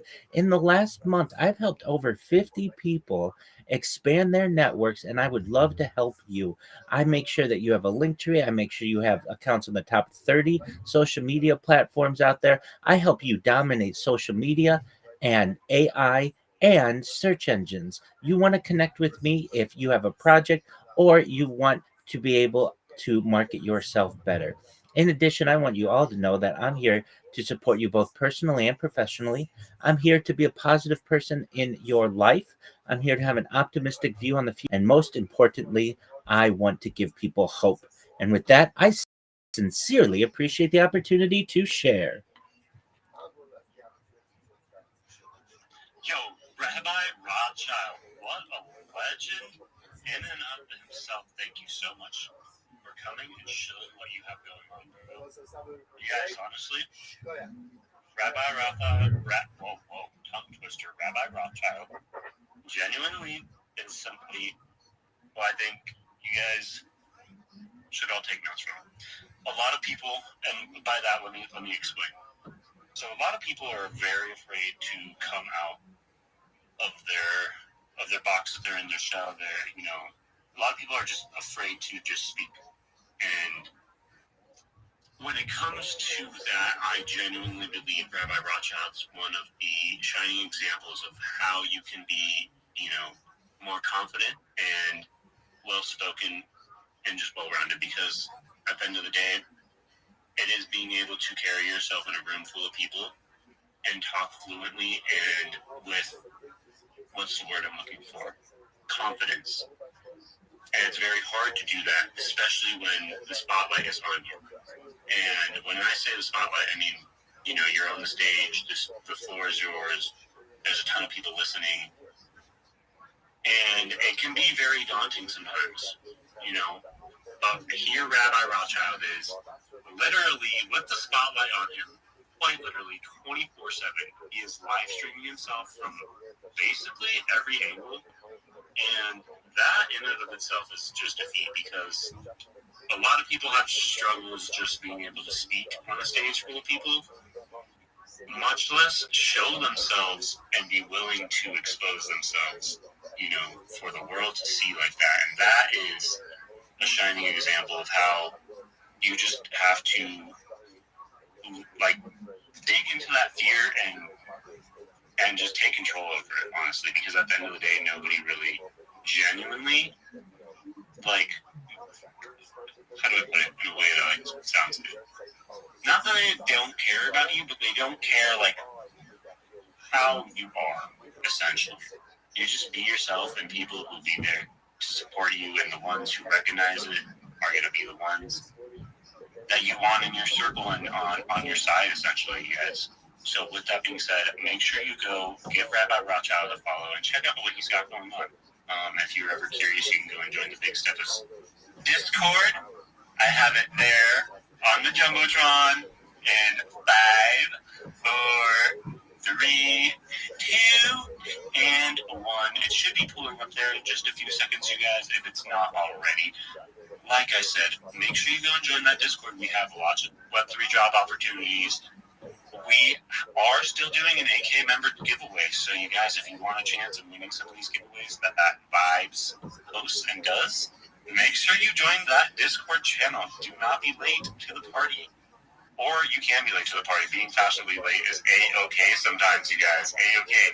Because, like I said, the longer we have this space going, the more people will come in and the more people will see it. And honestly, it's just a fact. The longer you go, the more people will see it and the more people will come in. And that is exactly what is happening. So with that being said, everybody, do not be afraid to grab yourself a mic.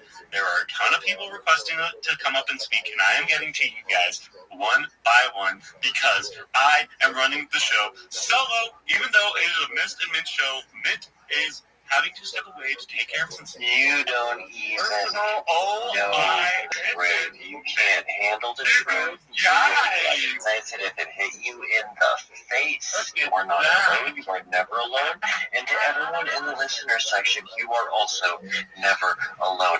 Guys, let's make sure that we are never alone again by following every single person in the listener section, every single person in the speaker section, the co-host and the host section. Make sure those notifications get turned on. And guys, if you did not get the memo, shush, miss. Guys, if you did not get the memo, the Big Steps Discord is in my bio. It's in this bio. And you got to be checking that out. And you got to be connecting with us in Discord. We're playing video games. We are talking shit. We are watching movies. And we want to connect with you inside the space. And we want to connect with you outside of the space. And to do that, you just have to join Discord.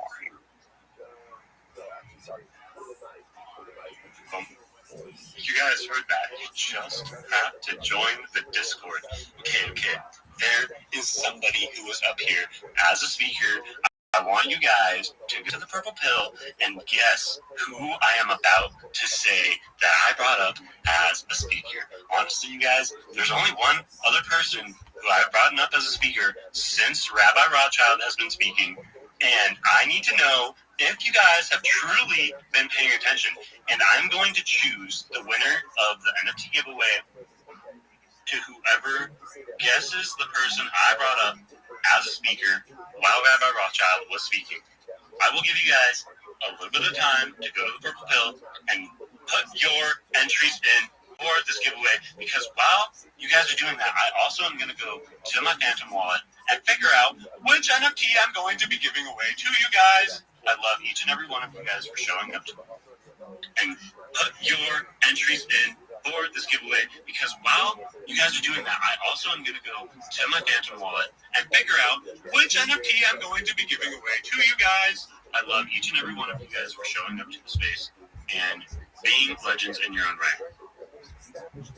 Wow, that was a lot. And honestly, you guys, honestly, I just need a little bit of help here so that the room doesn't go silent while I figure this out. But you know what? I think I can do it without any help because, like I said, you guys, sometimes you just have to be able to count on yourself at the end of the day. And I mean that with all the love in the entire world to every single one of you guys. I think I know what I do. I have I have a Tokyo, I have some Celestials. I got, what is in this? I got Rape Gods. Do you know what I feel like giving out, you guys? I feel like giving out a Trap Star. Trap Stars. These kind of go kind of hurt. Just a little bit. Oh, bro, you know what? No, I'm totally going to be giving out some of these Discitsos. Yo, these things go hard as fuck. I totally forgot about them. And I don't know where they're at, so give me a few seconds. Honestly, I don't even know if anybody's here, so anybody, because I'm not paying attention to the space because I'm on a totally different screen. So, any one of these can be. Are you even locked in? Are you locked out? Are you upside down? I am upside down right now. I am doing a backflip. I will call Hopper. We will go to the upside down and pull you back, bro. But like this, it has to stop happening, man.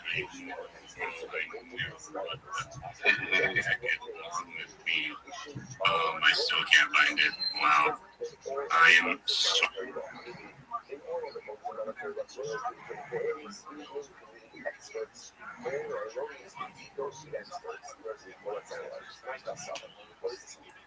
Dude, Miss, thank you so much for your kindness.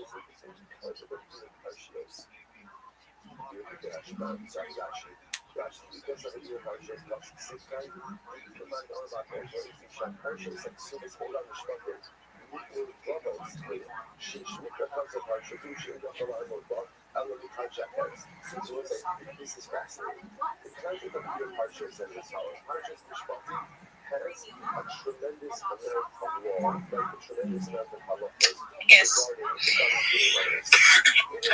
Let me check.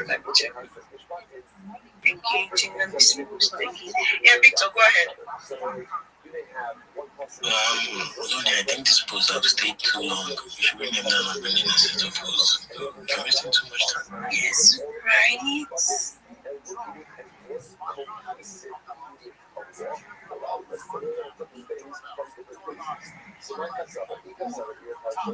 And then you listen in between there and point one, and one soul. So like literally, I say in a week or two, maybe we're fucking getting more people in, and that badge hits, we're pushing, and all this other stuff is going down, all this new advertisement, everything we're doing. You know, I want to start streaming and talking on like Kick and all that, so I can also go on there. You know, we got a following already. We can take it to Kick, and I can show my art, talk about crypto, whatever it may be.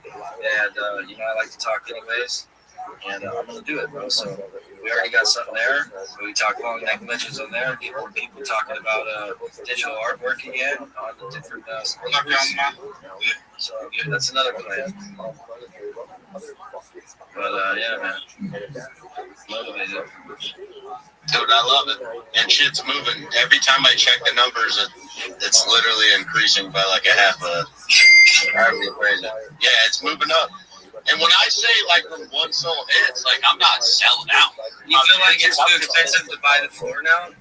Boss? Better bet your ass it is. No, it's not too expensive to buy the floor. It's Christmas time, bro. I'm dropping too much money on Christmas. The only reason I haven't bought, I've been averaging like one a week, bro. I haven't. Grab them with right now wallet and give them some of those NFTs and teach them about it. They don't need to come here, you know. It's not about that. They got fucking digital. Well, dude, my family, IRL, my family, if I bought them a salon, it just wouldn't work. I could probably do it for like a friend. I got a buddy of mine. Christmas present for. I could probably do it for him, but my family, it's a weekend, not a choice. Yes, it's not a choice. Weakness. What a great weakness. I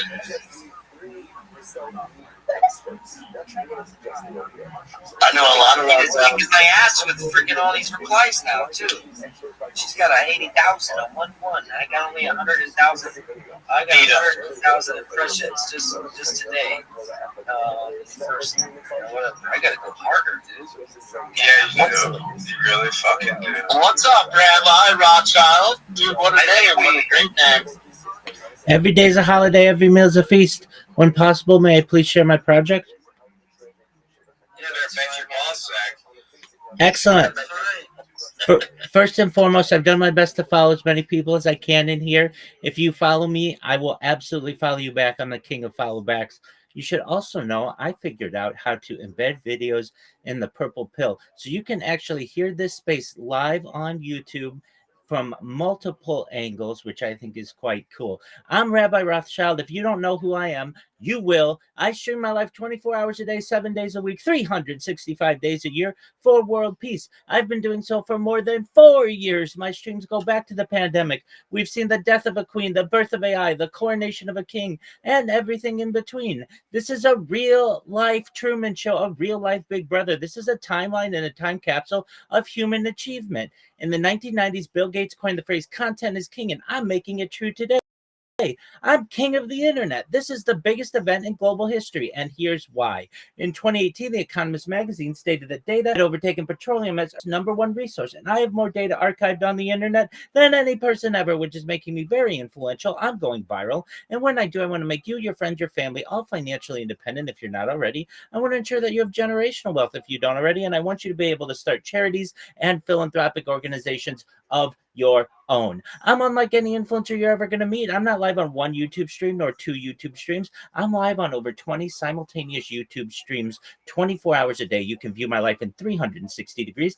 I even have a ceiling camera, and that ceiling camera is available in the purple pill. You can find all of my YouTube links in my profile. Additionally, you can find them in my pinned post. You'll also find in my pinned post a link to my link tree. I dare you to look at my link tree. Nobody dares you to look at their link tree, but I do, because I have more social media than any person ever. I have more content than any person ever. You'll also find a link to my Discord, discord.me/rabbi. We have over 2,700 people in the community and are growing every day. In addition to making you all wealthy and wanting to promote world peace, I want to help end world hunger through the use of technology, such as agricultural drones, floating greenhouses, saltwater greenhouses, hydroponics, vertical farming, cloud seeding. I want to help end world thirst. I'm sponsored by a cryptocurrency that's worth about $100 million, and one of the things that we do is we build wells and water towers in developing nations for the benefit of the less fortunate. Additionally, I'm an advocate for the LifeStar program, and most importantly, desalination technology, where we pump Earth's seawater onto land to make it drinkable. If you are a reply guy, if you're a Web3 marketer, if you're a raider or a shiller, and you want a free mentor, coach, and friend, send me a follow. I will follow you back. Send me a DM. I will respond. I want you all to know that I'm here to support you both personally and professionally. I'm here to be a positive person in your world. I'm here to have an optimistic view on the future. And most importantly, I want to give people hope. And with that, I sincerely appreciate the opportunity to share.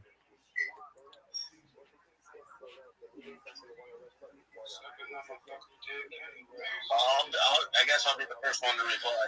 I think everything you said was fucking flawless. It was very robotic. Well, I've been saying it for 4 years. You should be robotic at this point. Yeah, dude, I mean, you're getting it. You're getting it. It's just, I would probably cut it in half, make it a little quicker. Like, I'm not being an asshole at all. Like, everything you just said was awesome. But it was very, fucking, I don't know, man. Like, good vibes, dude. Good vibes. But I remember you the same thing. And, I mean, you're nailing it down. You got the sales pitch down for sure, bro. Sounds like you're being a prick. That's a weakness. I'm not trying to. Well, if anybody's taking it like me being a prick, that's. It sounds like you're being a prick. That's a weakness, not a choice. No, you're fine, Haas. I get what you're saying and agree. It's a little long and drawn out. It could be shortened a bit. My friends, I talk about everything from making you rich to world peace to live streaming my life. If it's too long, it's 2 minutes 22 seconds. Usually people give you anywhere between 1 minute. If you could punch it down to 30 seconds, I think it'd be an awesome thing. My friend, I have a 30-second, I have a 60-second, I have a 3-minute. If you want me to do a 30-second, I absolutely will. You don't, I understand. Look. You tell me how much time you want me to take, and I will. If you don't tell me that there's a time limit, I'm going to give you the whole thing. Thank you.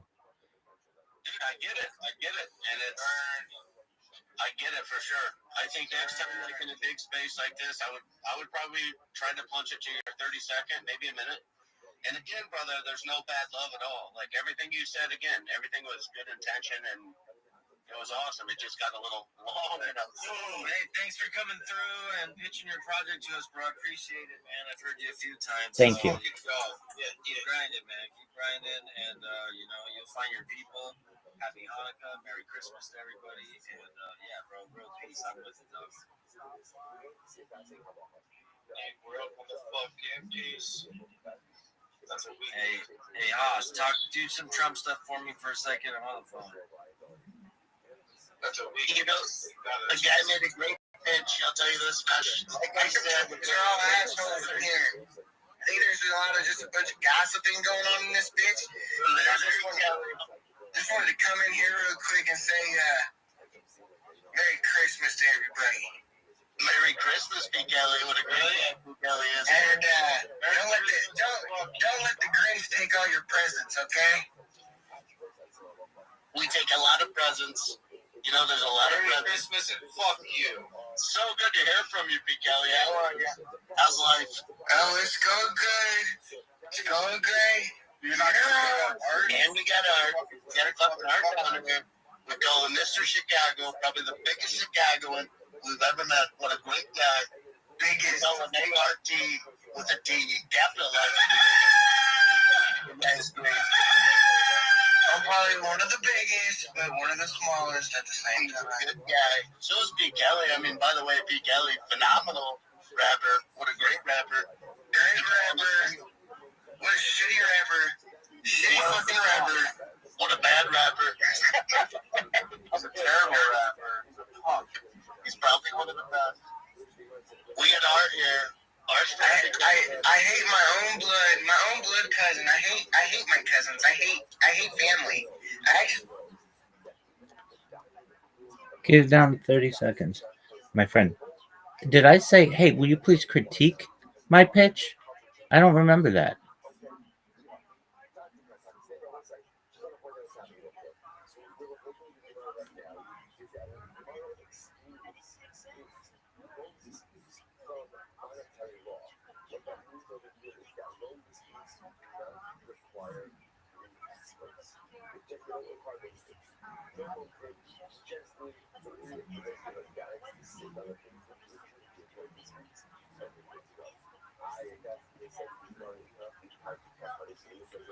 It's long, my friend. Then tell me beforehand how much time I have.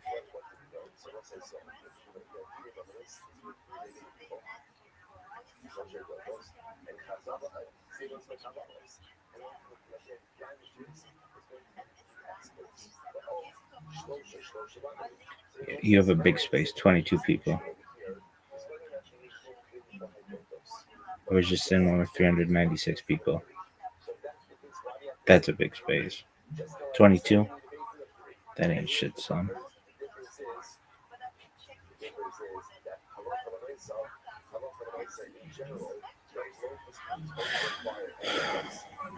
King Kelvin.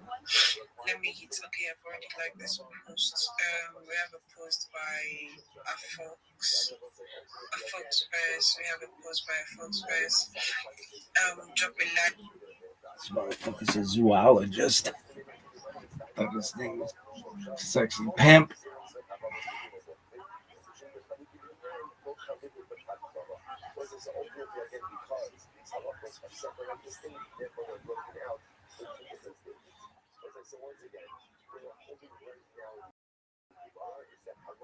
everything is going to require judges, the difference in technical disputes, basically all these are technicals. Alright, so try to stand in question. Okay, so let's say here it is. The back of the says that alright, so one judge is enough by outlaws, by disputes. It said that judge both has that. The party says righteousness shall be judged your fellow. Singular. Singular. So what is singular? Isn't that wild? So it's all when it comes to both disputes, even one judge is enough. So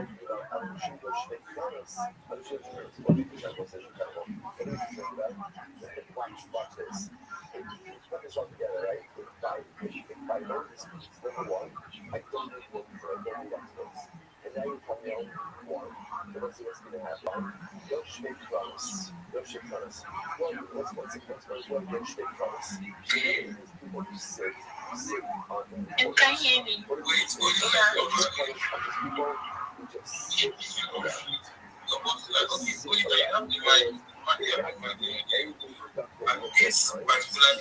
lead down. I go and then yes, this what you are correct. Makes it very easy, you are correct.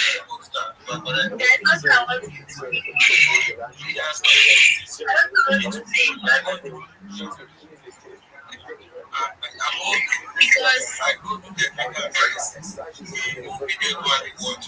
Be very confusing, but the moment somebody just puts down, that's why I just usually go. I did express, right?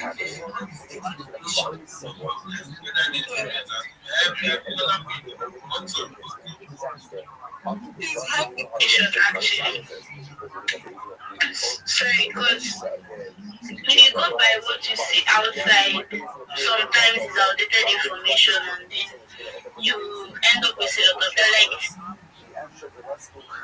that LinkedIn, all these platforms that are paid that have professors who are experienced in the field and they put up a course and set it up paid. Those courses don't come free. They are paid.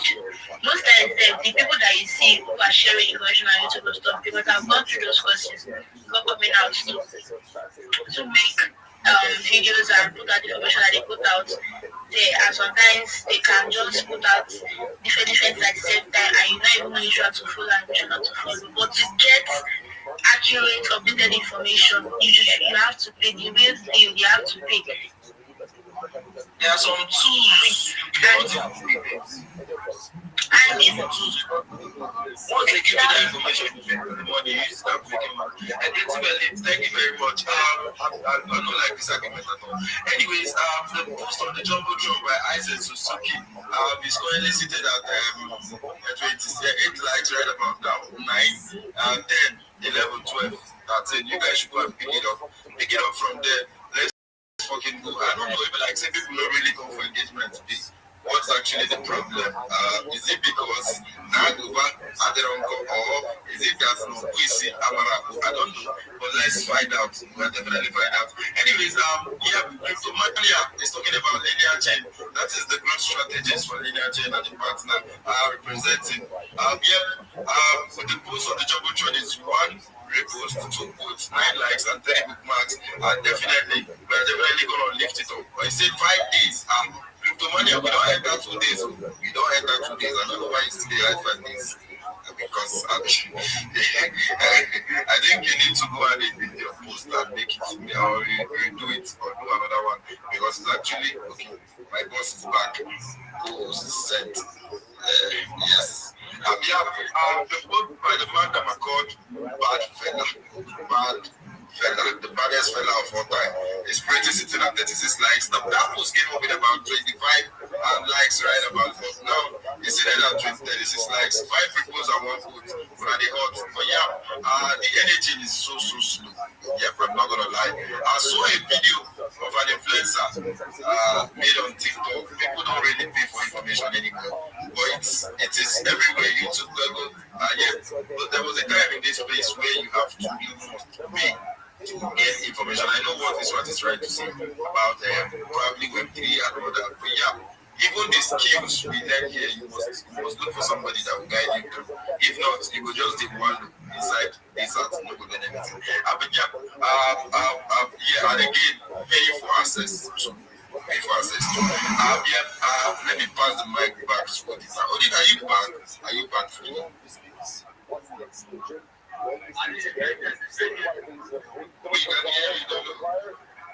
We missed you. I missed one second. Let's not just take this I entered the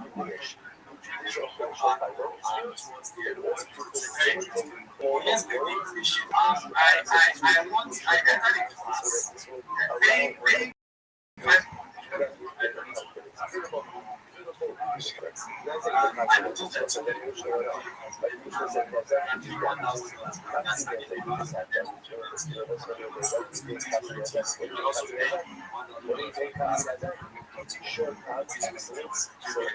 Whatever the person is teaching you, what the person is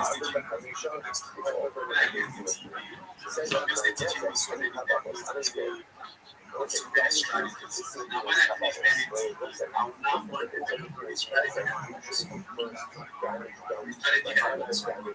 why trying to develop option this strategy. Now, if I design a class, I'm going to teach you what I know. I'm going to have developed over the years. That is not I can give you the normal I'm now going to teach you something and the next thing that is do you understand what I'm saying? I'm just even if I should take class this year, next year I might have to do that strategy, and I decide on me use that next year. Yes, my previous strategy and the new one that is what it is. You're not going to see it. So that's just what I'm saying. I recently saw the class that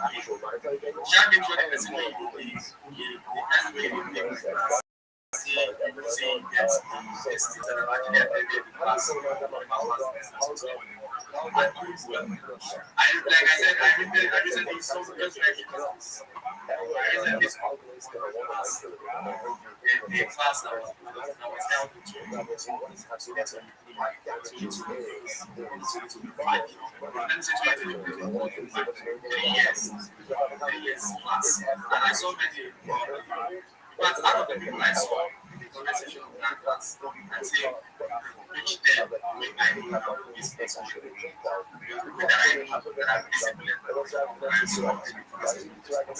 There are some I know that sit in class this year, and they are still looking around this end and say I just want to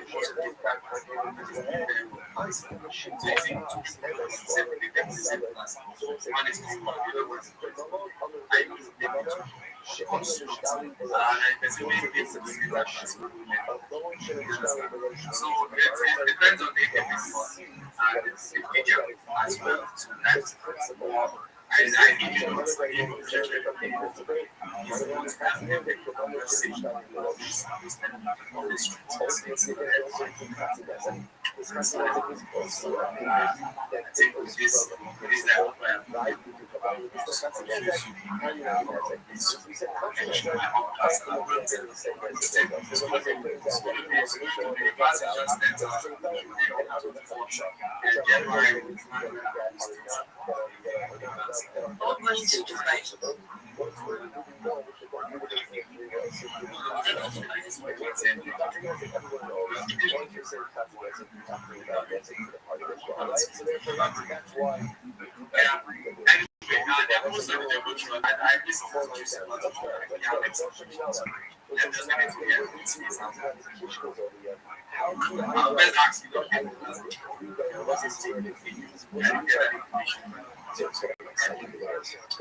and the truth is there are some people who are better so now when there is and sell it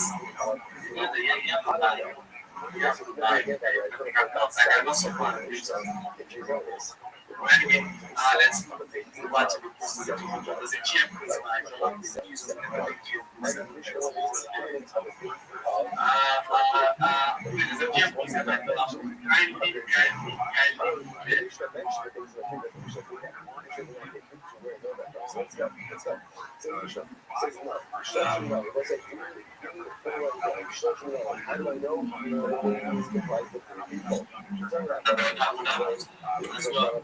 Big Walls was also here and said,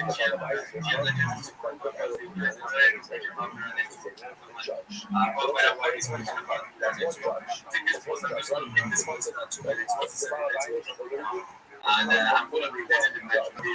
I don't know whether the legend otherwise not to otherwise the legend must and the accommodations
I just have like my GM made a just share a very online company like I don't really give a fuck about it. I don't think I'm wrong in GM everybody, but it's about you, but it's just what I want to say is people help me share my GM tools.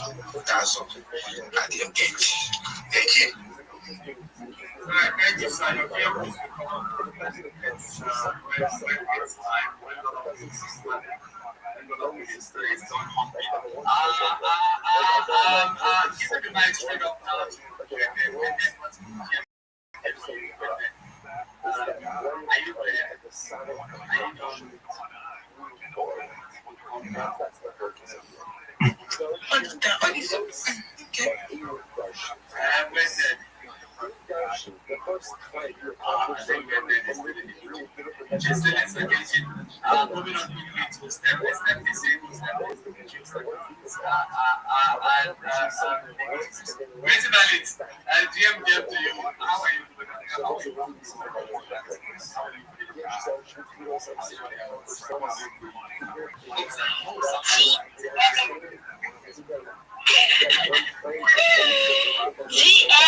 GF is good to stay. It feels good to sound like me again, right?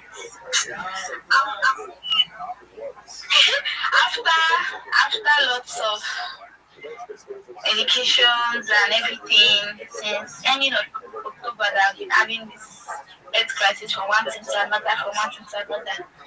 different things. But thank God who heals and who restores. I'm good. I'm back. I'm fully back. At least my back is back. At least for my voice, you know that I'm okay. Like I'm happy to be back. Really happy.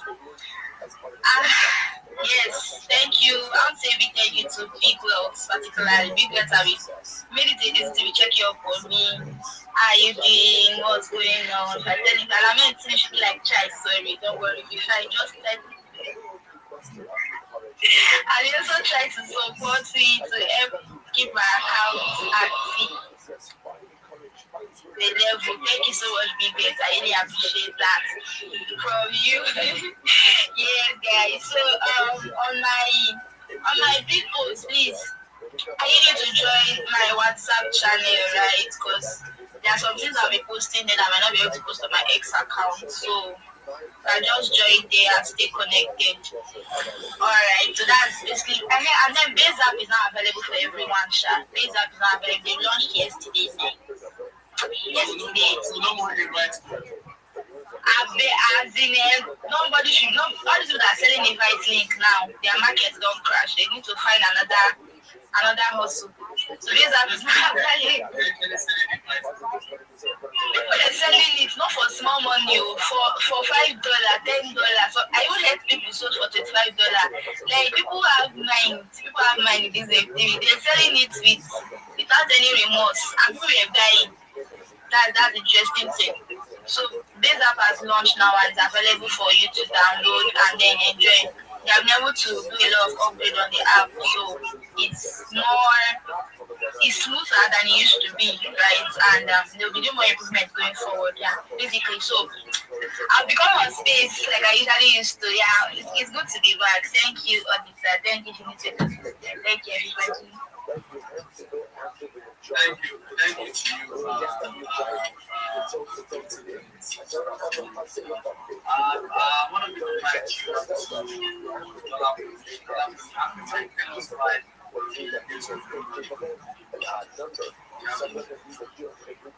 I'm sorry, I don't have anything to say. I'll jump in.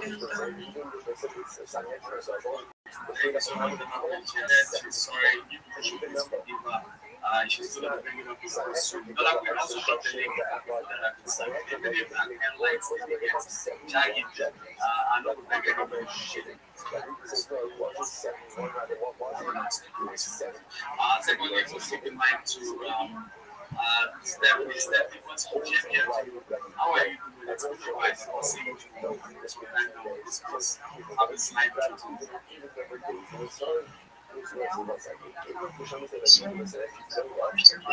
I know you will say on my name.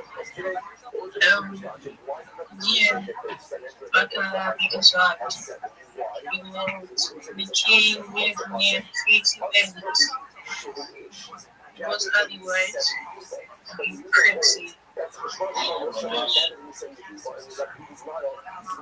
Victor went to warrior and taking you to Jim, but if you don't have spring and be and wax and media, Jim, I would Jim with the hygiene, you're good. And yes, I'm fine, I'm alright. What is the accent?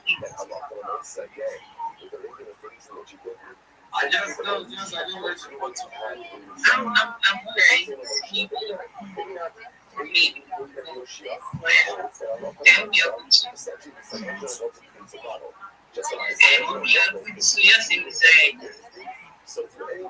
Yeah. Why you going for us and blah blah blah? And so the ginger, think there's a black signal, but you have no place that are black was like your capacity.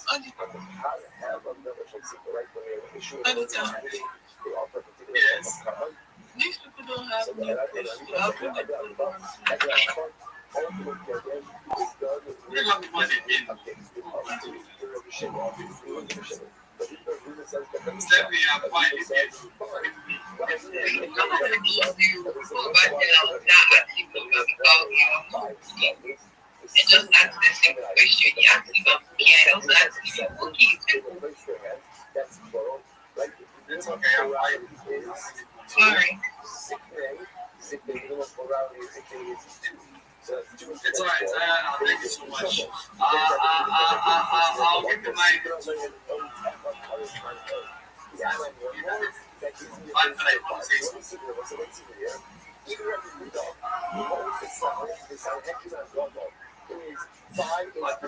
to say something.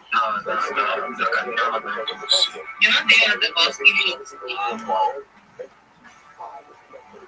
giving I posted it on the page so everyone can go see.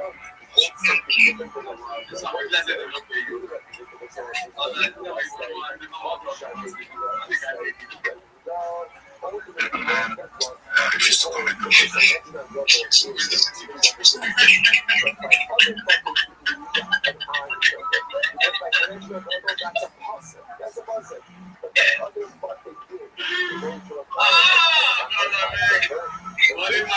My guy said I could do it about I know you. I'm going to do it. Missing some restrictions. If I get it, to put it back. Is it available about that? Hey! Chronicles of a Job House.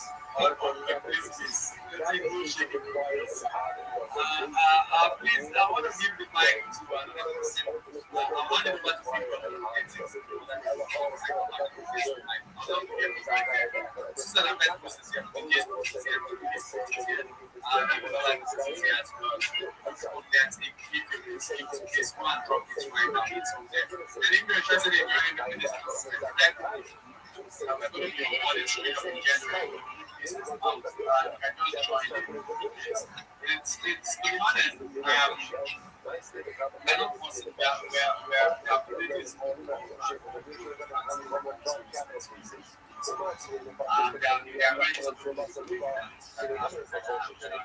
it's the one I don't want to well, I'm not going to say what's going to happen. If you come in, that means you get this from us. You get this from doing the fact that you cannot state figures. You cannot even state figures in our community and you don't go. Like you become too blind, the community has this never seen that's serious. Over other people persons here after the so over 100%, and I can tell you that if dollar wins, we see an action. I'm calling the ones who know. If some people are not in action right now, we'll see the past 7 days, the bad news is the last thing that happened. I will tell you that it's facts and things. So there's no hiding place in the community. And so if you're coming in and you're using this contract, it's like that. It's not going to work. It's and you can't nice. That's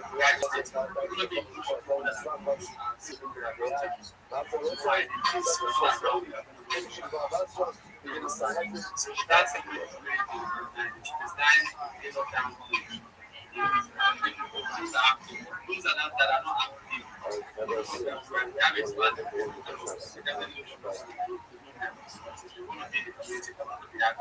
Have somewhere for them, have a very wonderful so for those that are active, in fact, I said something before we actually created restructured it, not created, restructured it, restructured it, and it's playing out before many people's eyes. The unserious part, unserious people can tell the behalf of this is something we've been doing since January. I've been in the community. Many people use social media today. But I don't know like it's something I'm really good at. I've been in the community and we have now a press structure to tell you that people that are unserious without any excuse for doing it. So there are people that are genuinely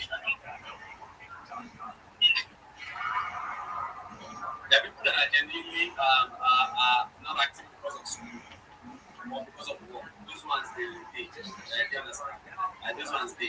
I'm telling people that are just they are eating or they are doing things. Good morning.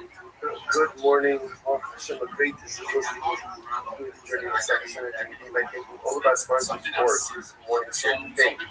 All of our incredible commentators sponsor our annual commentator sponsor production Tilson family, others self-dedicated only Julian and Russell this year. Wishing a mazel tov to the entire Daphne family, the Daphne family, finishing the Sefas. While Basra beginning the Sefas and so together to take this journey to Lagos, Avo, Cerizos, and their vessels continue to expand our repertoire for the Republic Shalom.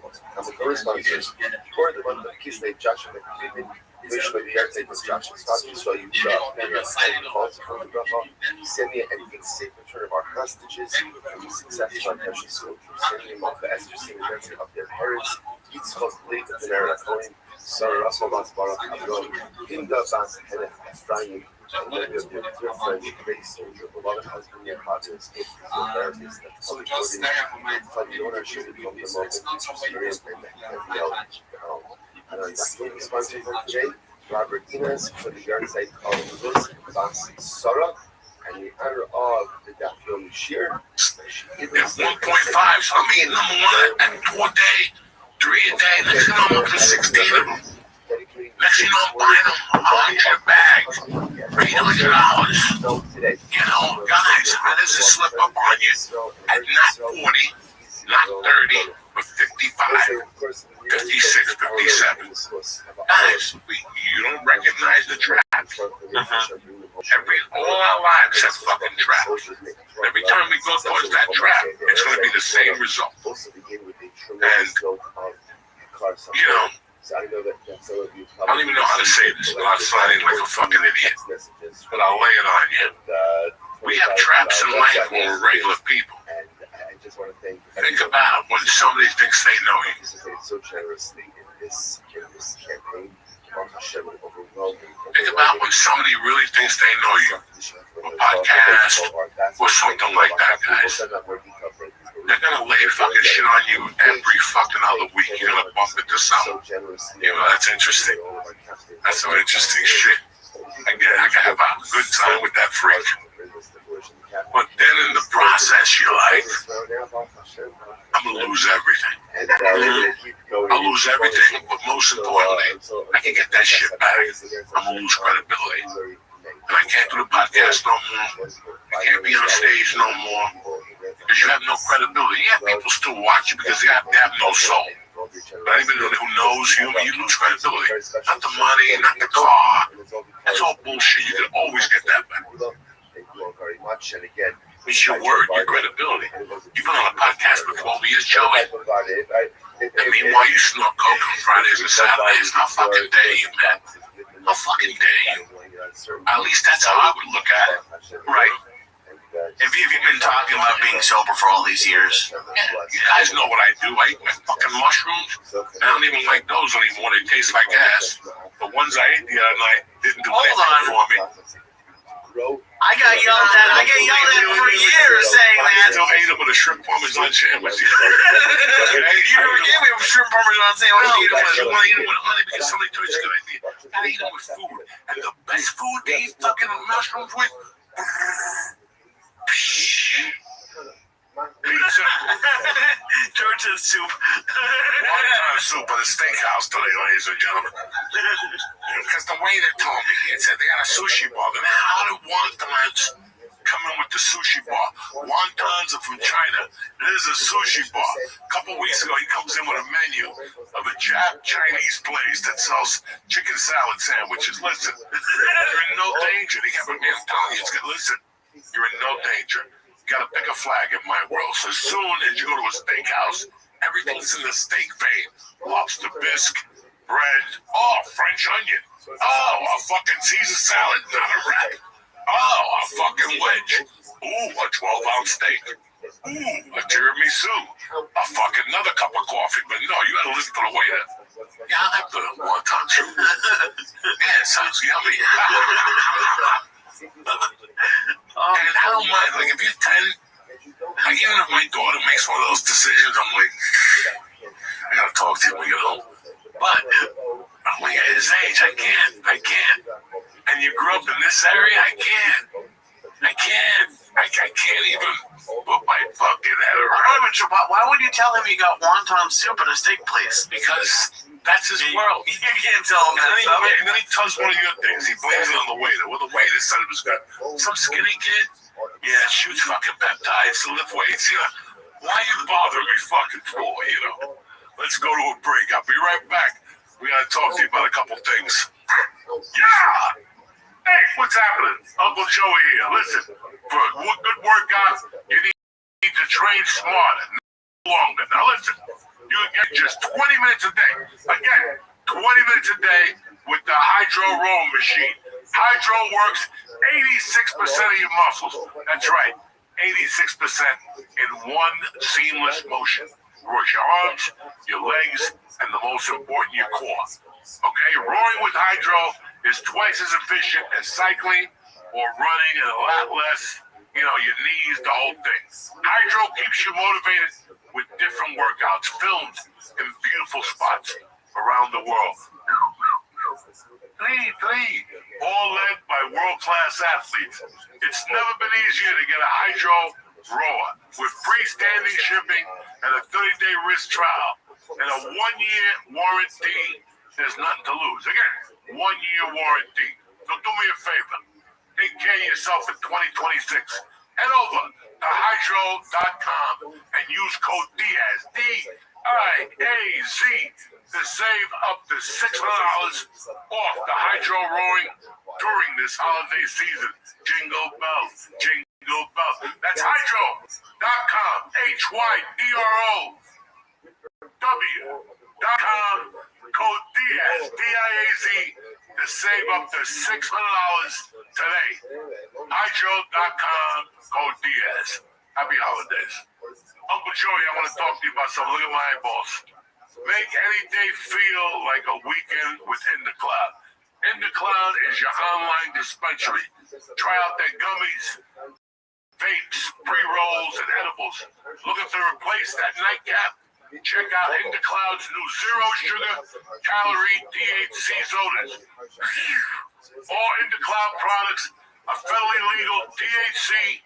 Everything sold is DEA certified, lab tested, and shipped discreetly so nobody knows nothing.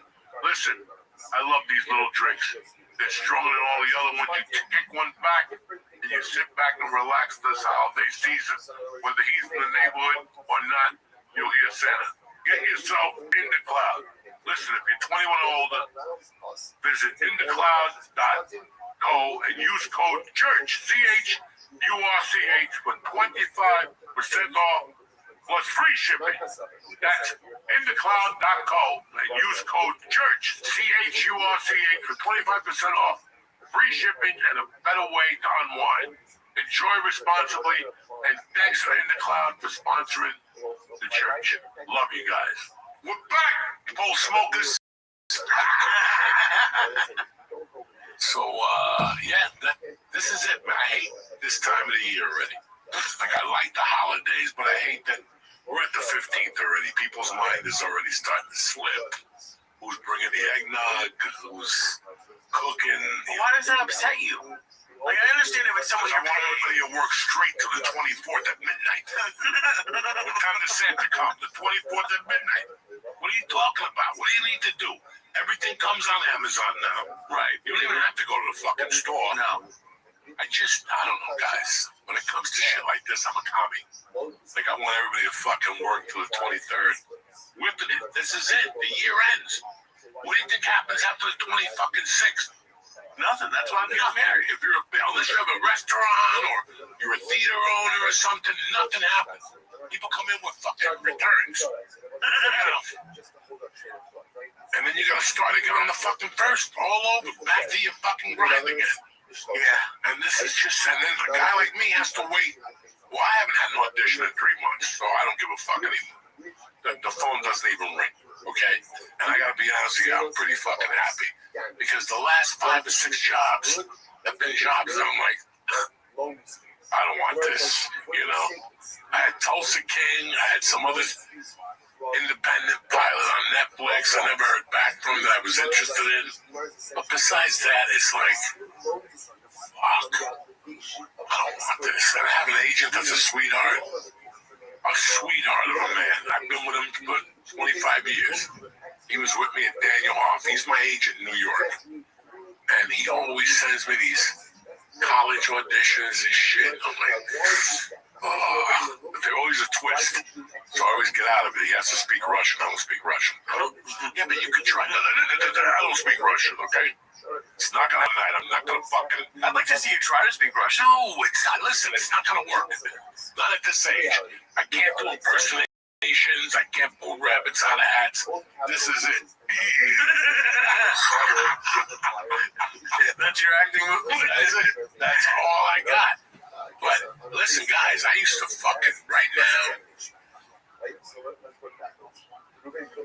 10 years ago, I'd be pissed.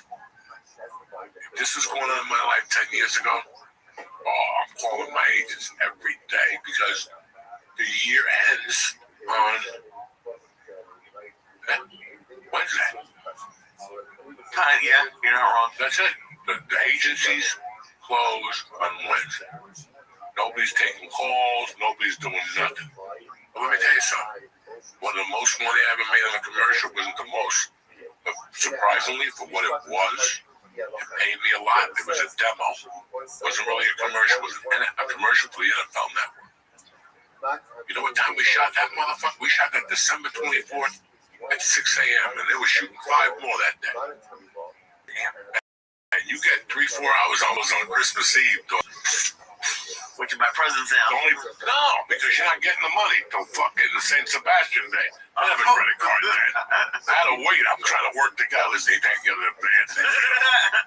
You know, we have to call J.C. Penney, forget it. They're never going to give you the money. But, you know, guys like that, I always did something in December either. You don't know what it's like. I mean, people talk about, you know, listen, here's the truth of the matter is, as adults, always remember this. I don't care whether it's Bruce Springsteen, Nicky Porkchop, George, we're all at zero on the first of every month. We're all the same. How you tackle that month is up to fucking you. You can say to me, well, Joey, I got $2,000 in my checking account. I'm good. I don't have to sell shit to the 20th. But you know on the 20th, for those last 10 days, you got to roll up your fucking sleeves and dig in there, you know. And that's what I miss that. Like now we have stand-up. Again, I love doing stand-up. During the week, you got to write, you got to talk to people. I'm thinking about this show in Atlantic City next year. I have to make it a production. I just don't want to throw 3 people up there and call it a comedy show. You know, so I'm thinking about all that stuff, and that keeps me busy. But it's not like I used to have a whole 3-hour of my day that was dedicated just to acting. For 10 years, it was just dedicated to acting. I'd read movies in pre-production, figure out the director, call the agency. That wasn't even worth to get a script of that thing, look through it, assume that this character's my age, and I would just send the tape in, because I couldn't wait for the fucking agent. Wow, yeah. So when you have that type of shit, and then you take it out of somebody's life, it sucks. So, I mean, we talked, I think maybe it was last week we talked about it, but like, have you thought about starting, it's not even to make money, but just started something new? Like, you've already written a book, but it sounds like you're talking about, like, you like or miss the excitement of, like, being new at something and not being great at it and, like, figuring it out. What do you want me to do? Be an attorney? Sure, no, an attorney. Everything I do right now, they're not going to take me serious. People will look at me in 2 minutes and go, aren't you? And whatever I was doing also turned into a picture. And the time I was in Joe Rogan and fucking when I fucking ate the ant. In some things, but I think you could hide as an attorney. You could be an attorney, I feel like. But after 10 minutes, people will go, you know, come on. Can you imagine me at Costco greeting people? Who was that guy? What was the Italian guy who was like a heartthrob, but then he went to be a teacher? They did an A&E show about it. He was on like one of those 80s sitcoms, and then he was a teacher. Yeah, like Shaq is a cop. You could do something. It sounds like you just want to Shaq a fucking cop. He's like once every month. He goes for a day or two. He wears the uniform. He does his stuff. I don't know. It just like that's what it sounds like to me. Is that you miss the struggle. Listen, I'm laying scores for a living. Once a month, I'm making money. All right, break into one cops to chase me. I turn around and like, hey man, I'm Shaq. I'm shooting him. You know, I'm trying to fucking. I'm gonna stop because it's Shaq. It's like The Rock. Hey, it's The Rock. You have to stop. I'll shoot you in the kneecap. No more fucking Black Adam or Black Edom, whatever the fuck. That looked terrible. But they'd kill you in jail if you shot Shaq. It doesn't matter. My point is that nobody takes you seriously as anything else. Who wants to be taken seriously? You're a comic. Why do you want me to do it for a laugh? Job I can take. Okay. That I would consider. All right. Is a host of the casino. Yeah, fuck yeah. Welcome to fucking Asa Moringa. I have your host, Joey Diaz, the hostess with the mostest, okay? If you need chips over there. If you need the bathroom over there. If you need, and I gotta work on the tips. That's my, I love that shit. And then it's good. Let me take a picture. Yeah, man. It's light, you know what I'm saying? My palm is empty. You know what I'm saying? You can work with it. That's the only guy that keep looking at your hand. I thought about becoming a maitre d'. What happens when you come in and say, you have the Bordelais 1640, and I'm like, guys, just get a fucking Heineken. Your wife wants some martinis, she can fuck her in the Buffalo later. You still want to be in, Johnny Goomba and get a fine Bordelais at $400 a bottle. Knock it off. Give her a martini, let her show her friends she's drinking a fucking martini because the bottle's wrapped in a fucking thing. A martini's a lot better than knowing you know what I'm saying? It's just something you enjoy with it, because I enjoy food. Right. I enjoy food. Like, if they call me up and go, what do you suggest? Well, I'm going to be honest with you. How's the wonton soup? You know me. I'm like, the wonton soup. It's a half a Chinese guy. You don't even know Becky. It's so funny. But only George would do that. I would stay the fuck away from that. You should have you and George should be like a combo maitre d'. So George can give you the recommendation, then you go over whack him in the head. The people only ate for 4 hours. Nicky and they broke away. They're not married to the family. They moved to Staten Island. And when they were in Staten Island, they opened up another place. That guy went with his wife. And the people, I said, okay, I'm hungry. Now we're hungry, but George don't give a fuck. Showing them the batteries from Dollar Tree, fuck. Oh, you know what you could do? There's a guy online. He calls himself John Breaks Bad News, and some people pay him just to call someone and be like, yeah, your sister is pregnant with my kid, with Joe's kid. You could just let people torture people for have someone send you $20 and be like, all right, call my boss. He hates fucking Chinese people. And you can go in order Chinese food. Do whatever you do. Just torture people from your home office. That might be a good one. If I do that shit, it can never be for money. It has to be for me. I torture people. You're a purist. I would not torture them. The way I torture you, I would torture you for me. It's for me to see your reactions. And dog, trust me when I'm telling you. I could torture you by not saying a word. Trust me, I know you can. Certain movements, certain things. The look. That's all I need from you. I don't even need to see you. Oh. I communicate to you with the weirdest fucking things. Oh, you're like Denzel in The Equalizer. You would just take it on if it was important to you. Like, what do you mean? Like Denzel, he that girl. He just takes on that whole movie. He took over to find this guy's pension because he was a nice guy that he met as a Lyft driver. He went over and killed 800 people in Italy because of it. And I could see that if people could send in their submissions. This guy's been fucking with me for 20. Really just get to your heart, and then you decide to fuck with him. There's people that I want to fuck with, but I knew I would break them because how I had to fuck with them would be so intense. And no, this isn't about bringing them. This is about you being at work and me breaking into your house. house with somebody and putting a bug in your wall that just goes, that's it. It starts at 8 and it stops at 1, but not loud. Very subtle. So you think there's somebody laughing outside your window and shit like that. You do that to somebody every night, and then you figure out a way for them to invite you over. Don't come in for a second. Do you hear that? And you're like, nothing. No. I think didn't you tell me you wanted to break it and steal like someone's like left shoe?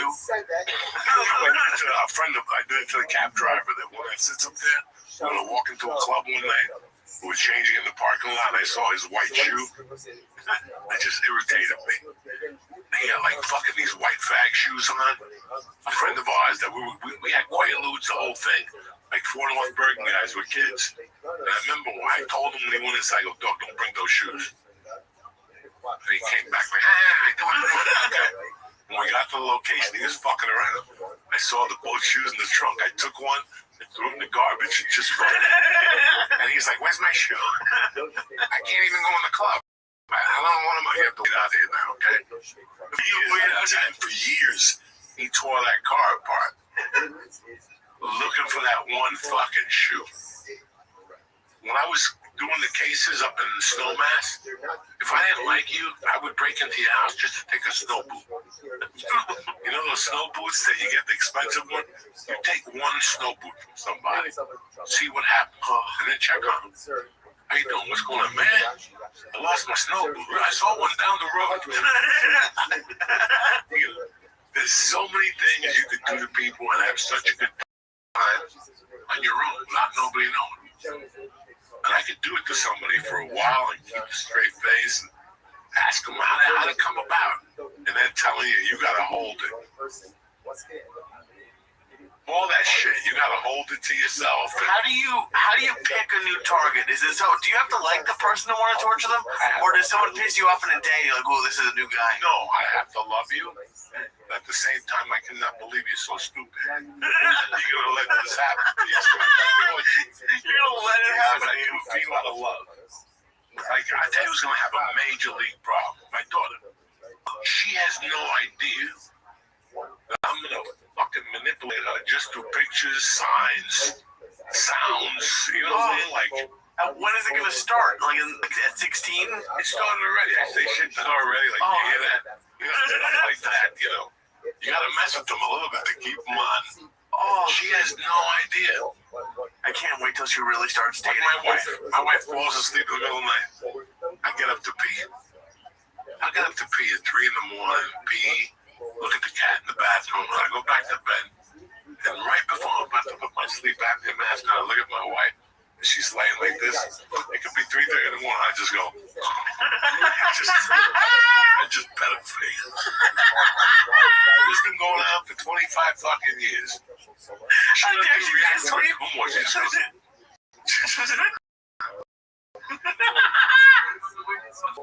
Yeah, I'll wake up. What are you doing? Wipe down her face. I make that noise. That's what kills it. You do that to somebody every night at 3 in the morning when you go down. Just those little things, they weigh on you, but you don't even know how to look. I can throw water at you, or I can tie you up and just drop. What's that Chinese water torch? Yeah, just one drop on the same spot. One drop on the same spot. That is you're Chinese water torture as a person. Oh my god, that is so funny. Do you wake up on purpose? I mean, do you even go pee, or do you just wake up to do that to your wife? If I go pee and I remember, I'll come back to bed, look at it, and go, let me pet it. So I started doing it to my daughter. She's not sleeping, she's awake, but when I hug her, I go, she go, Dad, don't do that again. Next time I hug her, she'd do it again. So it's just a constant reminder that I'm fucking there, okay? Oh my god. But the worst thing anyone can do. Oh, go ahead. I had a dear friend. Okay. When I was growing up, still talk to him, but not a lot. He's out of his mind. Love him. You might have tortured him doing it. We used to hang out a lot.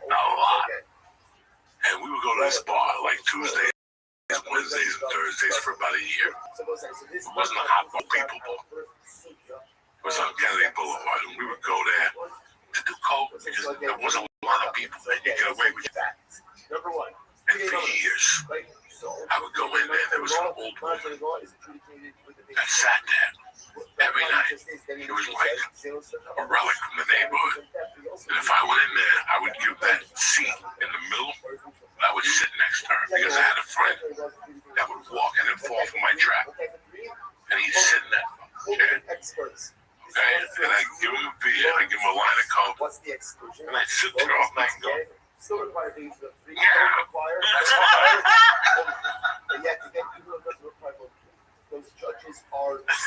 yeah.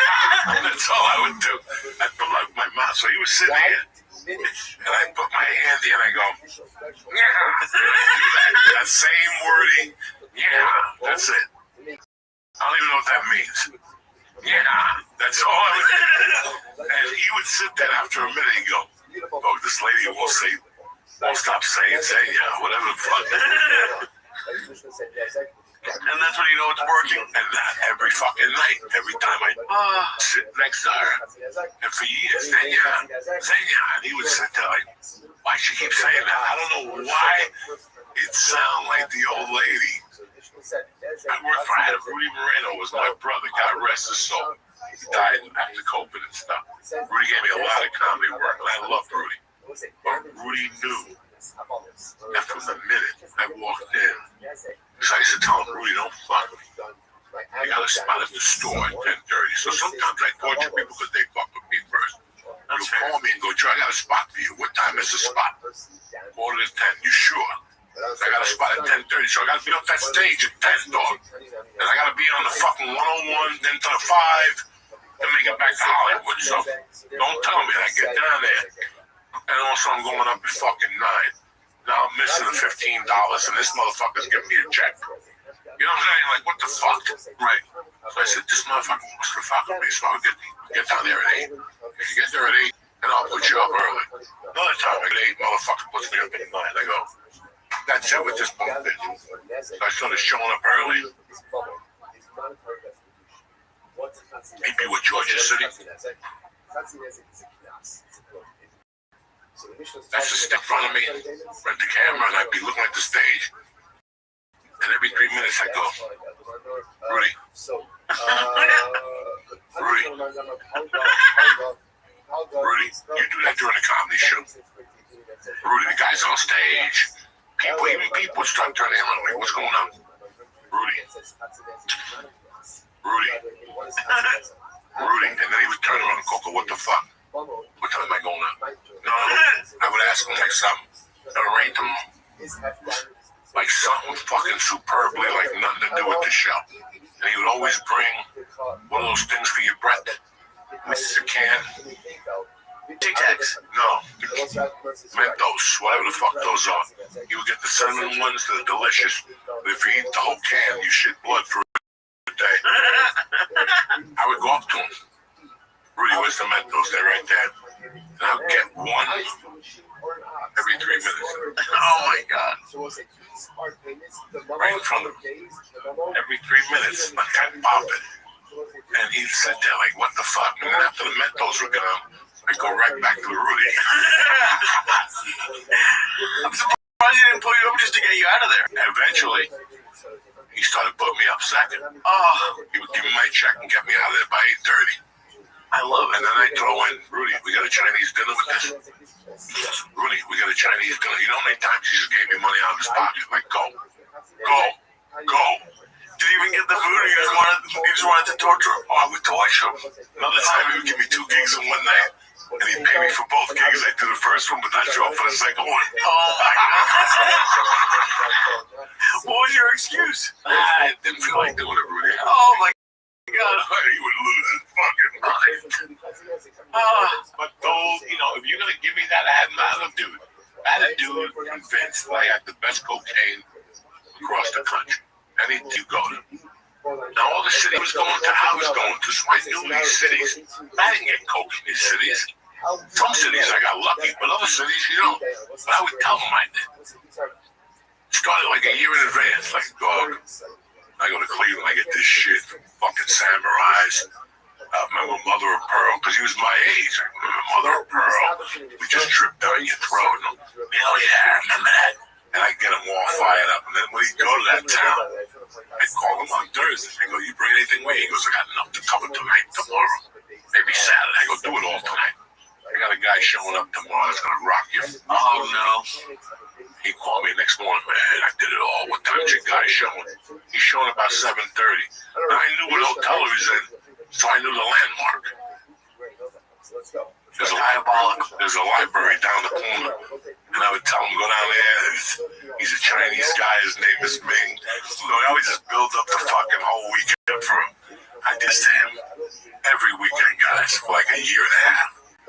It became like a joke.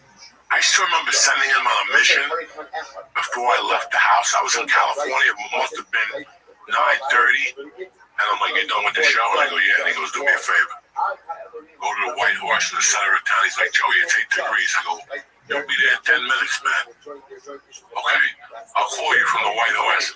I'd be in the car headed to the store and the phone would ring. What's up? I'm at the White Horse. Is he coming? He's coming. Ain't nobody coming. I don't even know anybody in Pennsylvania. And I'm telling him, wait at the horse. And dog, you know, one night I went and did comedy and did 2 shows, got off stage. And he calls like, man, I've been out here for 2 hours waiting. I'm like, you can't. Then he would buy Coke from me, from El Compadre. And he wouldn't see me, so I would take the money that he'd give me, pick up the Coke, and then he had a camera.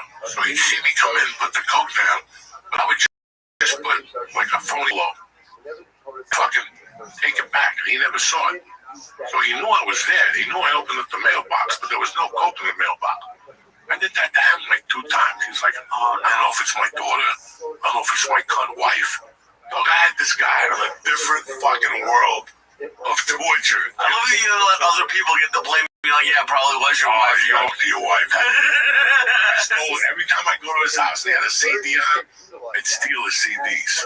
I'd steal the CD and the thing. And he'd call me and go, what happened to my CD? I don't fucking know. I don't live there.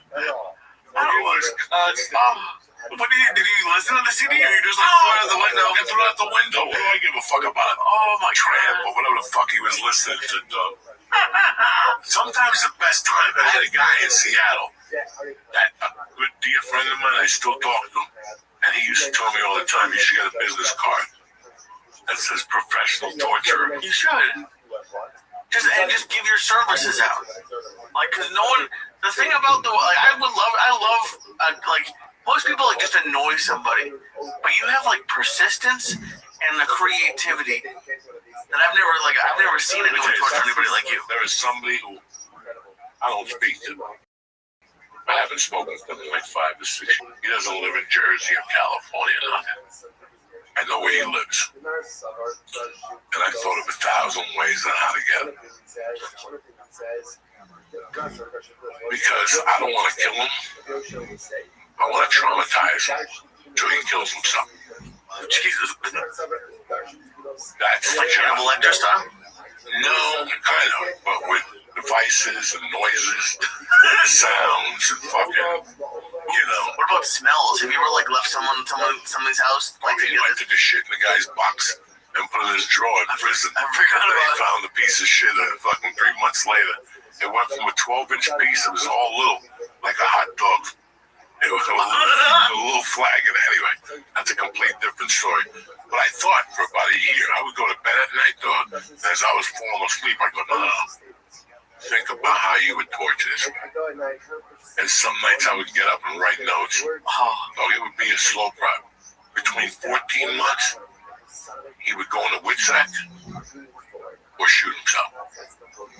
Because I know the person ain't shit. Right, not dead. Okay. He's not dead. He's not. And the way I'm not strong enough to handle it? No, not the way I'm going at him.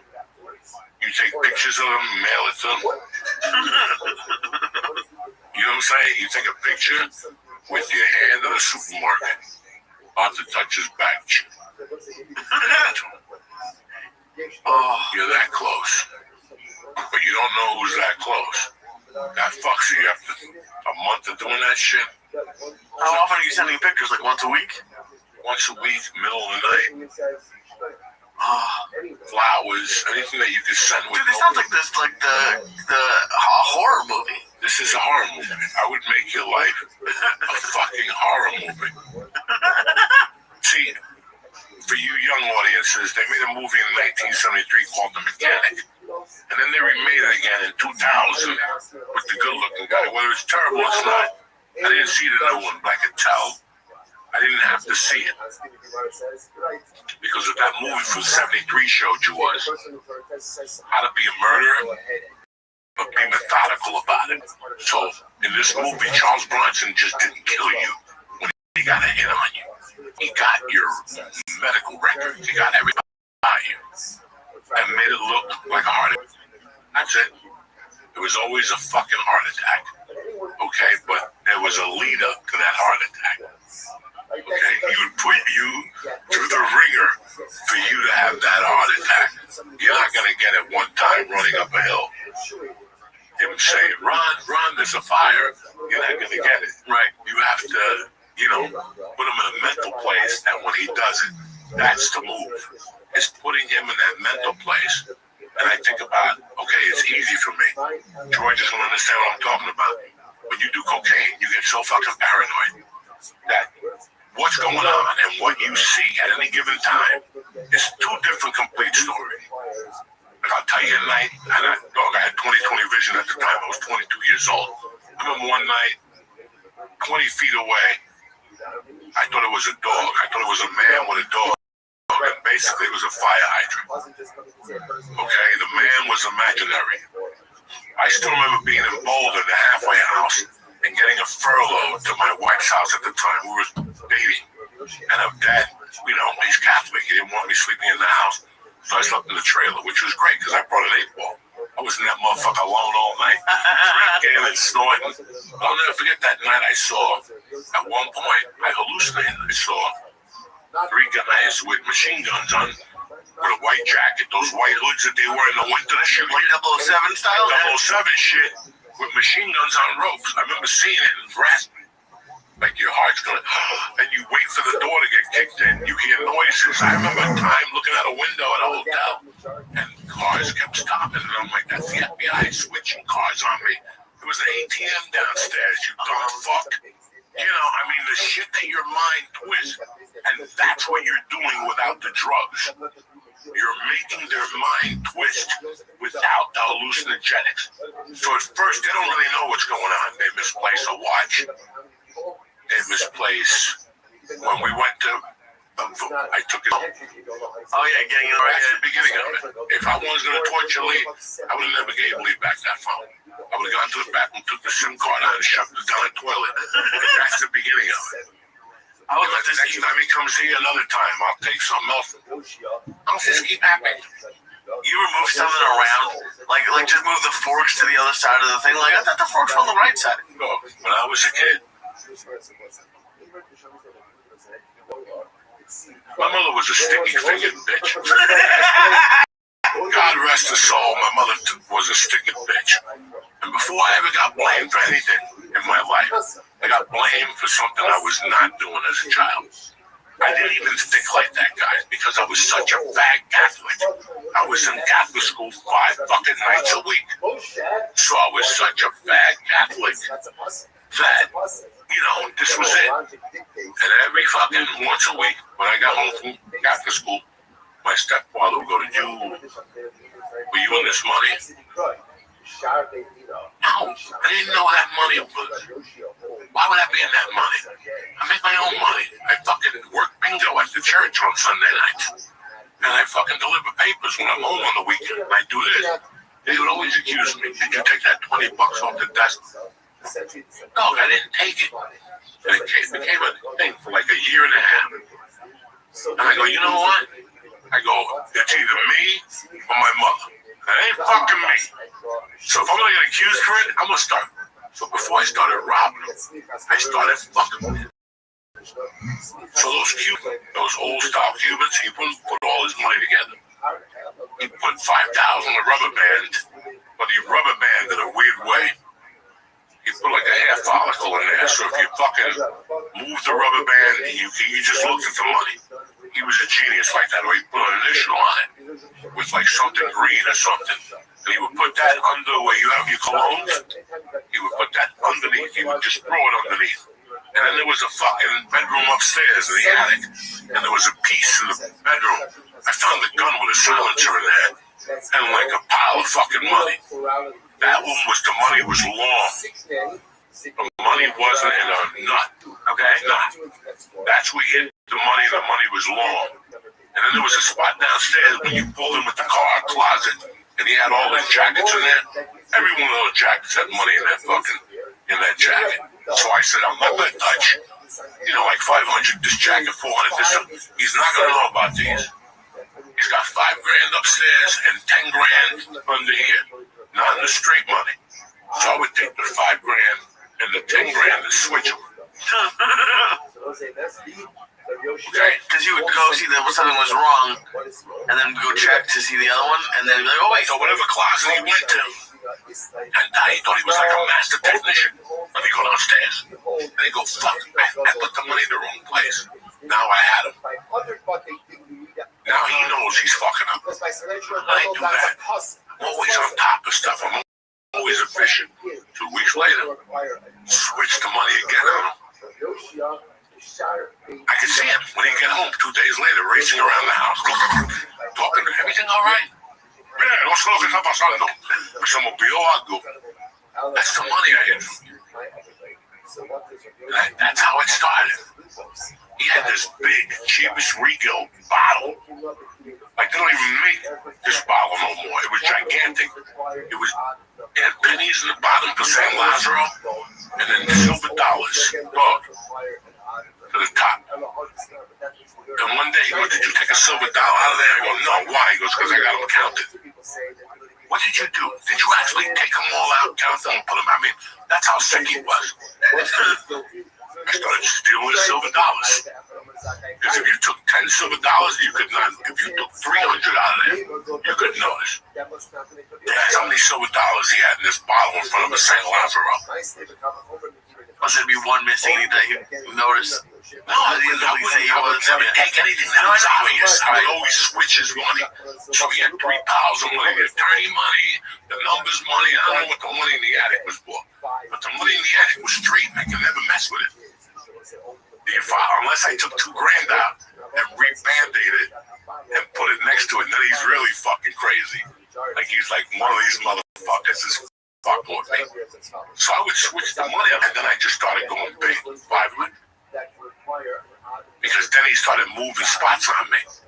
But I could tell when the garage opened, like how many steps he took downstairs. Oh my God. I'm one of those motherfuckers. I'm a professional thief, guys. I'm going to count how many seconds it takes you to get to that plate. I remember one time, about 25 fucking years ago in Boulder, a dear friend of mine, and I got a quarter ounce of coke. And he gave me an 8 ball. And he goes, go home and do it. That's yours. But he was going to a wedding the next day, and he goes, I'm only taking $1 grand. And I'll never forget breaking into his house. Because I called him. He goes, I'm in Saratoga. I'm fucking having a great time. That coke is great. I should have brought it all with me. Look, I didn't even know this guy, but I went into his house. And I remembered how he walked into the house. And there was a fucking dollhouse from his daughter when she was a kid. And I looked at it because that's the last thing you turn. And I opened up the drawer and there was the coke right in the fucking drawer. Like, because Merry Christmas. I will fucking trace your steps. I will count how long you're going to be down there. You get out of the car, you slam the door, you look around, you walk fucking out. It's cold out. Why are you out there? The other day I walked up. Last week I drove up. It sent me up 88th Street. We know where 88th Street Park is? Coming up in Tommy. And I'll never forget that I'm coming up that block. And it sent me the other way. So I'm coming this way down 80th. I'm torn up to Gary Boulevard. And I'm looking at that house in the corner. And I grew up in that house. That's Kirk DiLorenzo's house. We're grown up. I'll never forget that I stopped there and I giggled a little bit and I made the left and there was no other cars there. So I drove real slow past the fucking house and I had a memory about Chris, the one I still talk to now. We